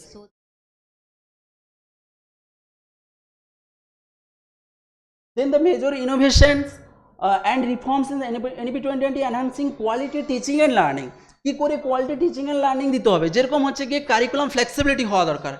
কারিকুলাম এমন যেন না হয় সেখানে যেন রিজিডিটি না হয়, কারিকুলামকে আমি যেন রিজিড না করি. কারিকুলাম তো অনেক কিছু বানানো হচ্ছে অলরেডি, হচ্ছে গিয়ে দুটো কারিকুলাম অলরেডি চলে এসছে, দুটো কারিকুলাম অলরেডি আমাদের NEP 2020 সাজেস্টেড যেটা চলে এসছে. কিন্তু সেটা প্রোভাইড করার ক্ষেত্রে হচ্ছে যেন রিজিট না হয়। দেন মাল্টিডিসিপ্লিনারি এডুকেশন। আর আমি কিছুদিন আগে হচ্ছে আরেকটা জায়গায় প্রেজেন্ট মানে করছিলাম, তো সেখানে মাল্টিডিসিপ্লিনারি এডুকেশন অলসো অ্যান্ড আর একটা জিনিস ফোকাস করা হচ্ছে কি মাল্টিলিঙ্গুয়ালিজম। সব থেকে বড় কথা হচ্ছে যে তার হচ্ছে মাতৃভাষার শিক্ষা, যে অনেকটা হচ্ছে কি এখানে যেরকম অনেকে বসে আছে, অনেকে স্যাররা অনেক কিছু বললেন, তো হচ্ছে কি আমি জানি না কতটা মানে কেউ নিতে পেরেছে কেন, কিন্তু স্যাররা খুব দারুণভাবে হচ্ছে কি অনেক কিছু জিনিস হাইলাইট করলেন। তো সেইভাবে হচ্ছে কি যে আমাদের এডুকেশনটা অ্যাকোয়ার্ড করবো মাল্টিলিঙ্গুয়াল পারপাসে, মাল্টিলিঙ্গুয়ালিজমটাকে অ্যাকসেপ্ট করতে হবে, মাল্টিপারপাস ওয়েতে অ্যাকসেপ্ট করতে হবে। দেন হচ্ছে গিয়ে ফ্লেক্সিবল যেন হয়, skill development, skill also must helpful to our mind. And also then the third objective is quality teachers and all levels to make them future ready. কি করে আমি হচ্ছে কি কোয়ালিটি টিচার্স কি করে হচ্ছে গিয়ে ফিউচারে কি করে রেডি করব, তার জন্য দরকার হচ্ছে গিয়ে সাবজেক্ট নলেজ। যেরকম সাবজেক্ট নলেজ দরকার তেরকম হচ্ছে গিয়ে টেকনোলজিক্যাল হচ্ছে গিয়ে ইন্টিগ্রেশন দরকার। মানে টেকনোলজি নিয়ে অনেক কিছু বলা হয়েছে, যেরকম হচ্ছে গিয়ে আজকে আমি কিভাবে পড়াবো, ডুডুল এই সমস্ত কিছু নিয়ে অনেক কিছু বলা হচ্ছে। সব থেকে বড় কথা বলবো যে আমরা কোয়ালিটির কন্টেন্ট অনেক জায়গায় অ্যাভেলেবেল, বাট কজন কোয়ালিটি কন্টেন্ট অ্যাক্সেস করতে পারছি, সেই জিনিসগুলোকে অ্যাক্সেস করা দরকার আজকের দিনে। যেরকম স্বয়ং আছে অলরেডি, তারপরে হচ্ছে কি ই জ্ঞান কোর্স, এই সমস্ত জিনিসগুলোকে আমি বলবো যে I suggest follow it. Then হচ্ছে কম্পিটেন্সি বেসড হচ্ছে গিয়ে ট্রেনিং অলসো দিতে হবে। Then the future focus strategies to enhancing high quality learning. কী করে হাই কোয়ালিটি লার্নিং করবো, কম্পিটেন্সি বেসড এডুকেশান, কীরকম প্রবলেম সলভিংয়ের দিকে ফোকাস করতে হবে, ক্রিয়েটিভ মাইন্ড ডেভেলপ, ঠিক আছে। তারপরে বলবো যে হচ্ছে কি কমিউনিকেশন স্কিল যেন হচ্ছে গিয়ে ইন্টারেক্টিভ থাকে, ঠিক আছে। দেন হচ্ছে multidisciplinary approach, we all are also focused multidisciplinary approach, যেরকম ডিফারেন্ট ডিসিপ্লিন রয়েছে, হলিস্টিক আন্ডারস্ট্যান্ডিং রয়েছে। আমরা সবসময় হচ্ছে কি রিয়েল লাইফ বা রিয়েল ওয়ার্ল্ডের সঙ্গে কানেক্ট করতে চাইছি, সেই জায়গাটা যেন হচ্ছে কি থাকে। দেন হচ্ছে এক্সপেরিমেন্টাল লার্নিং, আমি বললাম যে হচ্ছে কি যে প্রজেক্ট বেসড ট্রেনিংয়ের ওপর বেশি গুরুত্ব দিতে হবে। তারপরে হচ্ছে কি হ্যান্ডস অন অ্যাক্টিভিটিস, এখনই বলছিলাম অলরেডি হচ্ছে এগুলো বলা আছে এবং হচ্ছে বিভিন্ন জায়গায় এটা করানো হচ্ছে। দেন ফ্লেক্সিবল কারিকুলাম অ্যান্ড অ্যাসেসমেন্টটা হচ্ছে গিয়ে যেরকম NEP 2020 অলসো বলছে যে সেখানে হচ্ছে কি চয়েস বেসড ক্রেডিট সিস্টেম, এই সমস্ত কিছু বেশি ফলো করা হচ্ছে। তো এগুলো সবই হচ্ছে গিয়ে একটা ফ্লেক্সিবল অ্যাসেসমেন্টের দিকে হচ্ছে কি আমরা যাব। দেন কমিউনিটি এঙ্গেজমেন্ট, আমাদের এই জিনিসটাকে গুরুত্ব দেওয়া হয় না অনেক সময়, যে কমিউনিটি এঙ্গেজমেন্ট কীরকম হবে, facilitated to real life world experience কী করে অ্যাকোয়ার্ড করবো আমরা। Then research and innovation must focus, innovation lab, findings, mechanism of educational startups, promote evidence based practice, এই সব জিনিসগুলোর দিকে আমাদের ফোকাস করতে হবে। Then impact of the NEP 2020 on various aspects of quality teaching and learning, যেমন হচ্ছে কি improve access to education. Then the second is collaborative learning, আমরা হচ্ছে গিয়ে কিছুদিন আগে এই দুটো জিনিসের মধ্যে অনেকের গুলিয়ে যায় যে কোঅপারেটিভ আর কোলাবোরেটিভ দুটোর মধ্যে ডিফারেন্স কি, কোঅপারেটিভের থেকে কোনটা বেটার, কোঅপারেটিভ যেরকম দরকার যেরকম কোলাবোরেটিভও দরকার, ঠিক আছে। দেন হচ্ছে গিয়ে পেডাগজিক্যাল কিছু প্র্যাকটিস দরকার। দেন স্টুডেন্ট এঙ্গেজমেন্ট, স্টুডেন্টরা যাতে এঙ্গেজ হয়, লার্নিং আউটকামস কী আসছে। দেন এডুকেশনাল কোয়ালিটি, এডুকেশনাল কি আমি কি এডুকেশন প্রোভাইড করছি, এটাও একটা ম্যাটার করে।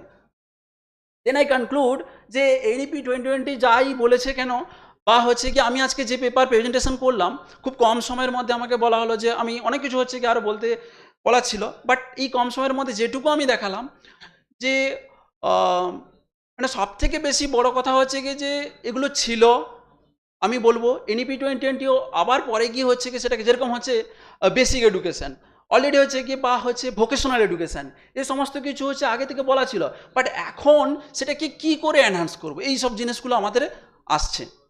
So thanks to all of you. আজকে আমার হচ্ছে কি এইটাই ছিল পেপার, তো এই হচ্ছে ব্যাপার। কারো যদি কোনো কিছু কোশ্চেন থাকে দেন বলতে পারো। Thank you so much, sir. Thank you, sir. Your very effective presentation. In minimum time, you spoke the maximum words with presentation, and really it was so informative. The next I want to call Pooja Ghosh. and Ranu Saw from PG 4th Department of Education.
Good afternoon everyone. Myself Pooja Ghosh, students of 4th semester master degree in education in this college. Now I presenting my paper. The paper title is You Learning in New Education Policy 2020 Pros and Cons. I would say this paper aims to develop into the pros and cons of e-learning and which context teacher education in India and develop e-learning in technology.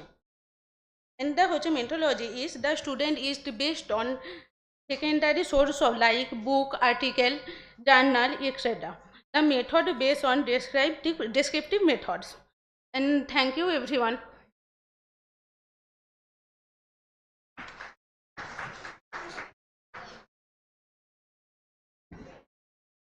The finding is the focus of e-learning less its ability of offer explain learning in context, force learning, evaluation, and abstract any times. Thank you. Thank you so much for your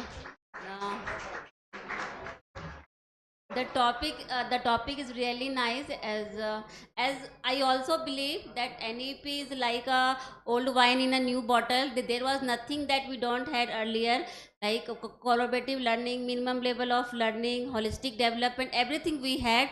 But the most important part is implementation. Now it's high time to implement it. The next is Ria Matti, please come. She is from B.Ed Department, Eden Teachers Training College, West Bengal.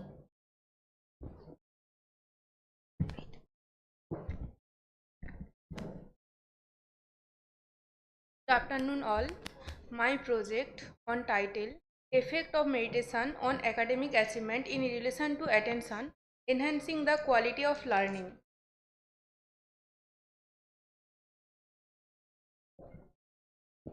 Objective of the study to identify the relation between meditation and academic achievement of higher secondary school students. Second objective to identify the relation between attention and academic achievement of higher secondary school students. Third objective to determine the difference between boy and girl students' academic achievement in reference to meditation and attention. Result of the study. According to the first objective and corresponding result. Major findings. According to the first objective and corresponding null hypothesis, we find the coefficient of correlation between meditation and academic achievement of higher secondary school students is 0.884. We conclude that the relation between meditation and academic achievement is positive and high. So, highly meditated student can achieve high score in academic field. According to the second objective and corresponding null hypothesis, we find that coefficient of correlation between attention and academic achievement of higher secondary school students is 0.92. According to the coefficient of correlation value, we conclude the relation between attention and academic achievement is positive and high. So highly attentive students can achieve high score in academic field. According to the third objective and corresponding null hypothesis, we find the mean score of girl students is higher than boy students. According to the mean score, girl students' academic achievement in reference to meditation and attention is higher than boy students. Thank you. Thank you. Thank you so much, Riya.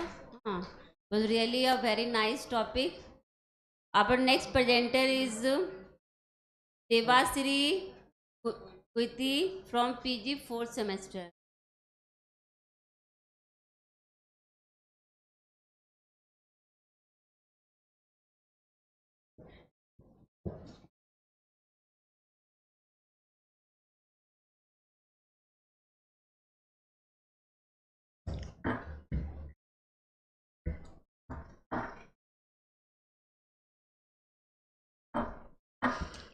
Good afternoon, everyone. Respected old sir and ma'am, presented by Devasri Orpita Sananda. I am Devasri, currently Master's Arts degree from Medinipur City College Education Department.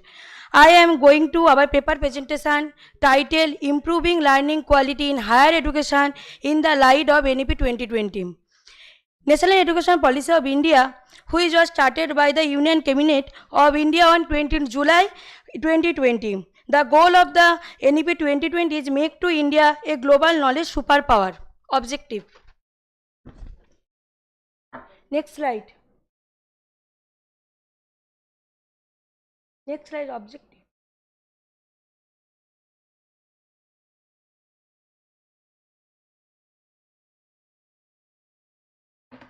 First objective, to study difference between male and female student learning quality in the field of education. Second part, to study the difference between rural and semi-urban students learning quality in the field of education. Method. Tools and techniques selected by 20 question, 5-point scale.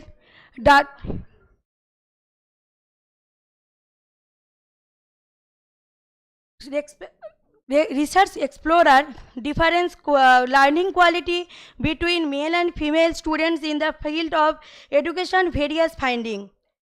Cognitive and learning styles. গবেষণায় দেখা গেছে male and female স্টুডেন্টদের cognitive এবং লার্নিংয়ের difference কিছু দেখা গেছে।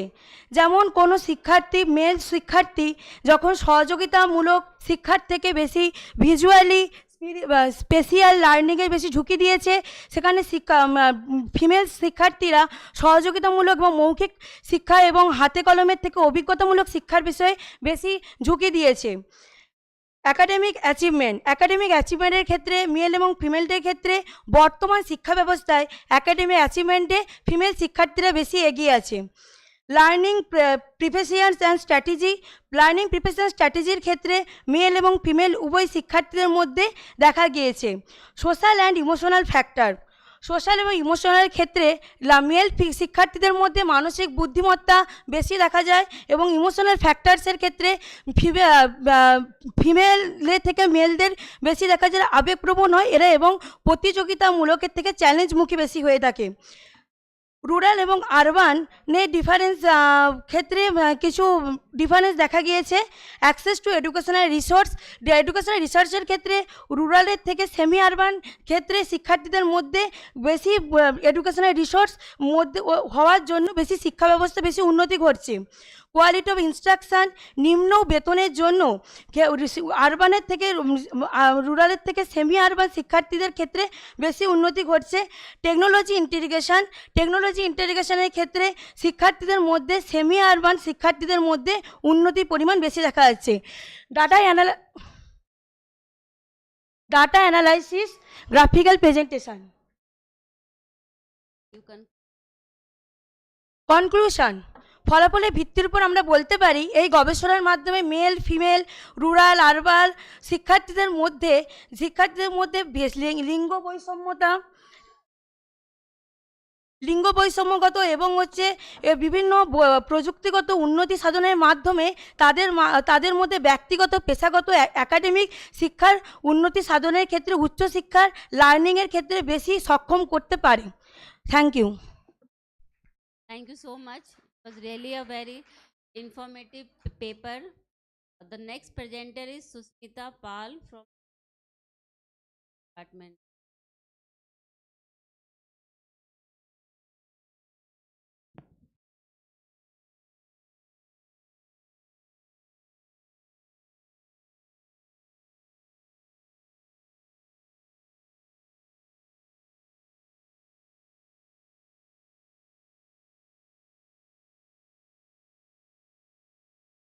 Just your objectives and major findings. Okay. Focus on that only.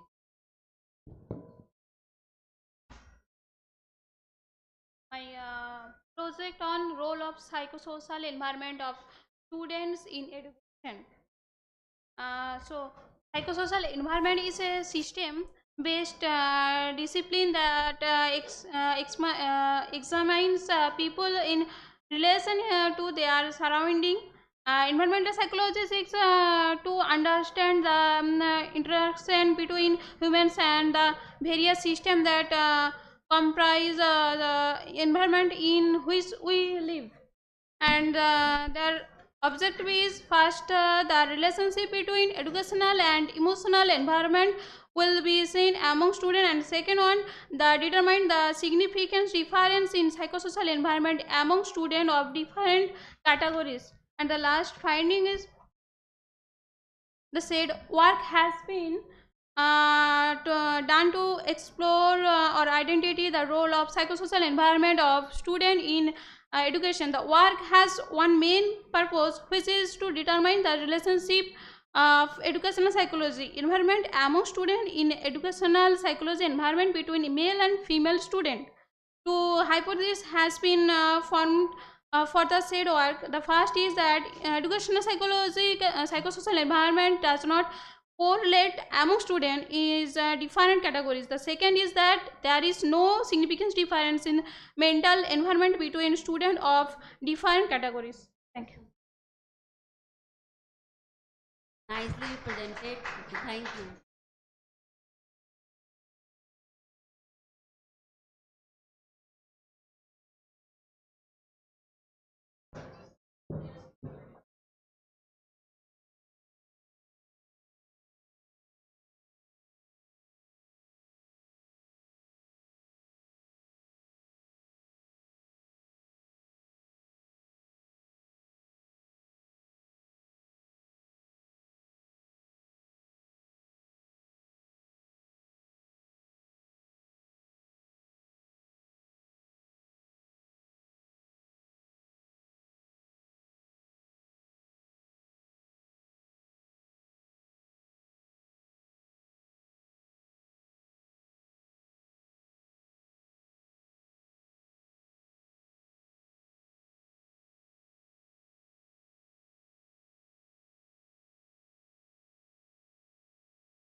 Thank you so much, ma'am, for this session.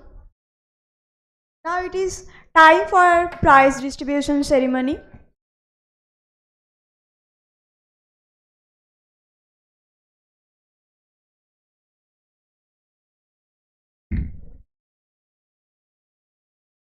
For the paper presentation, the best paper presentation for scholars, researchers, or teachers goes to Dr. Pradeep Das. I call on stage Professor Rishikesh Senapati to present the award, please.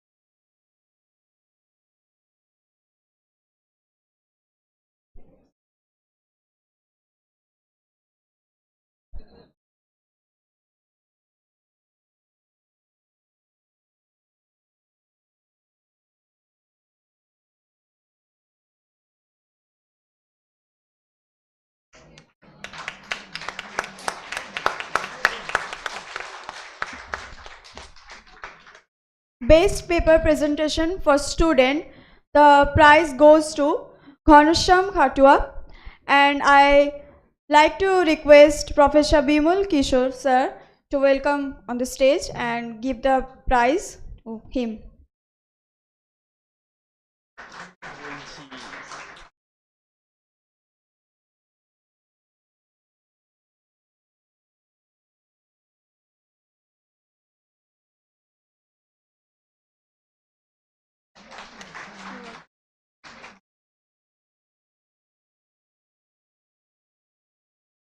And as for the poster presentation, the award for the best poster presentation goes to Prithviraj Maji.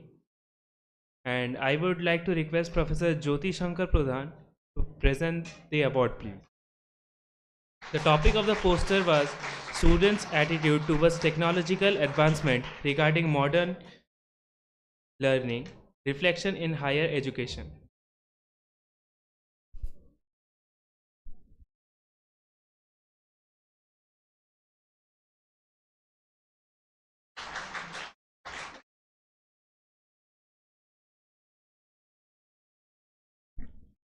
Thank you everyone. I trust you have gained valuable insights from our seminar thus far. Now it's my pleasure to invite Mr. Prashanta Kumar Khata, Assistant Professor of Education and the convener of the seminar, to deliver the closing remarks and conclude our program with a valedictory speech.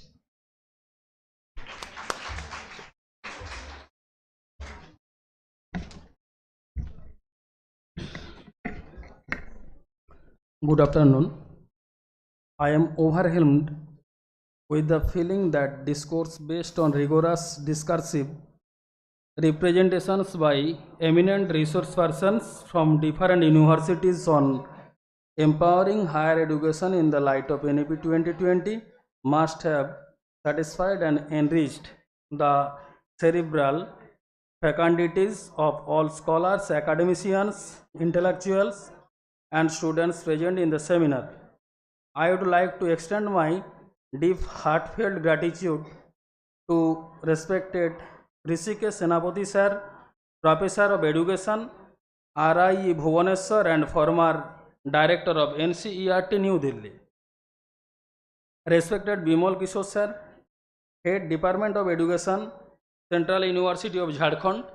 Respected Dr. Jyoti Shankar Pradhan sir, Professor and Head Department of Education, Fakir Mohan University, and Dr. Orunima Kumari ma'am, Assistant Professor of Jamshedpur Women University, and all the scholars, academicians and students for making this seminar grandly successful. I would like to thank Honorable Director Sir Dr. Pradeep Ghosh, respected Principal Sir Dr. Sudipto Chakraborty, respected Vice Principal Sir Dr. Kuntal Ghosh for their constant encouragement and support. I would also like to thank Mr. Jagannath Samanto, Organizing Secretary and Assistant Professor of Education, Medinipur City College, for his constant assistance and cooperation.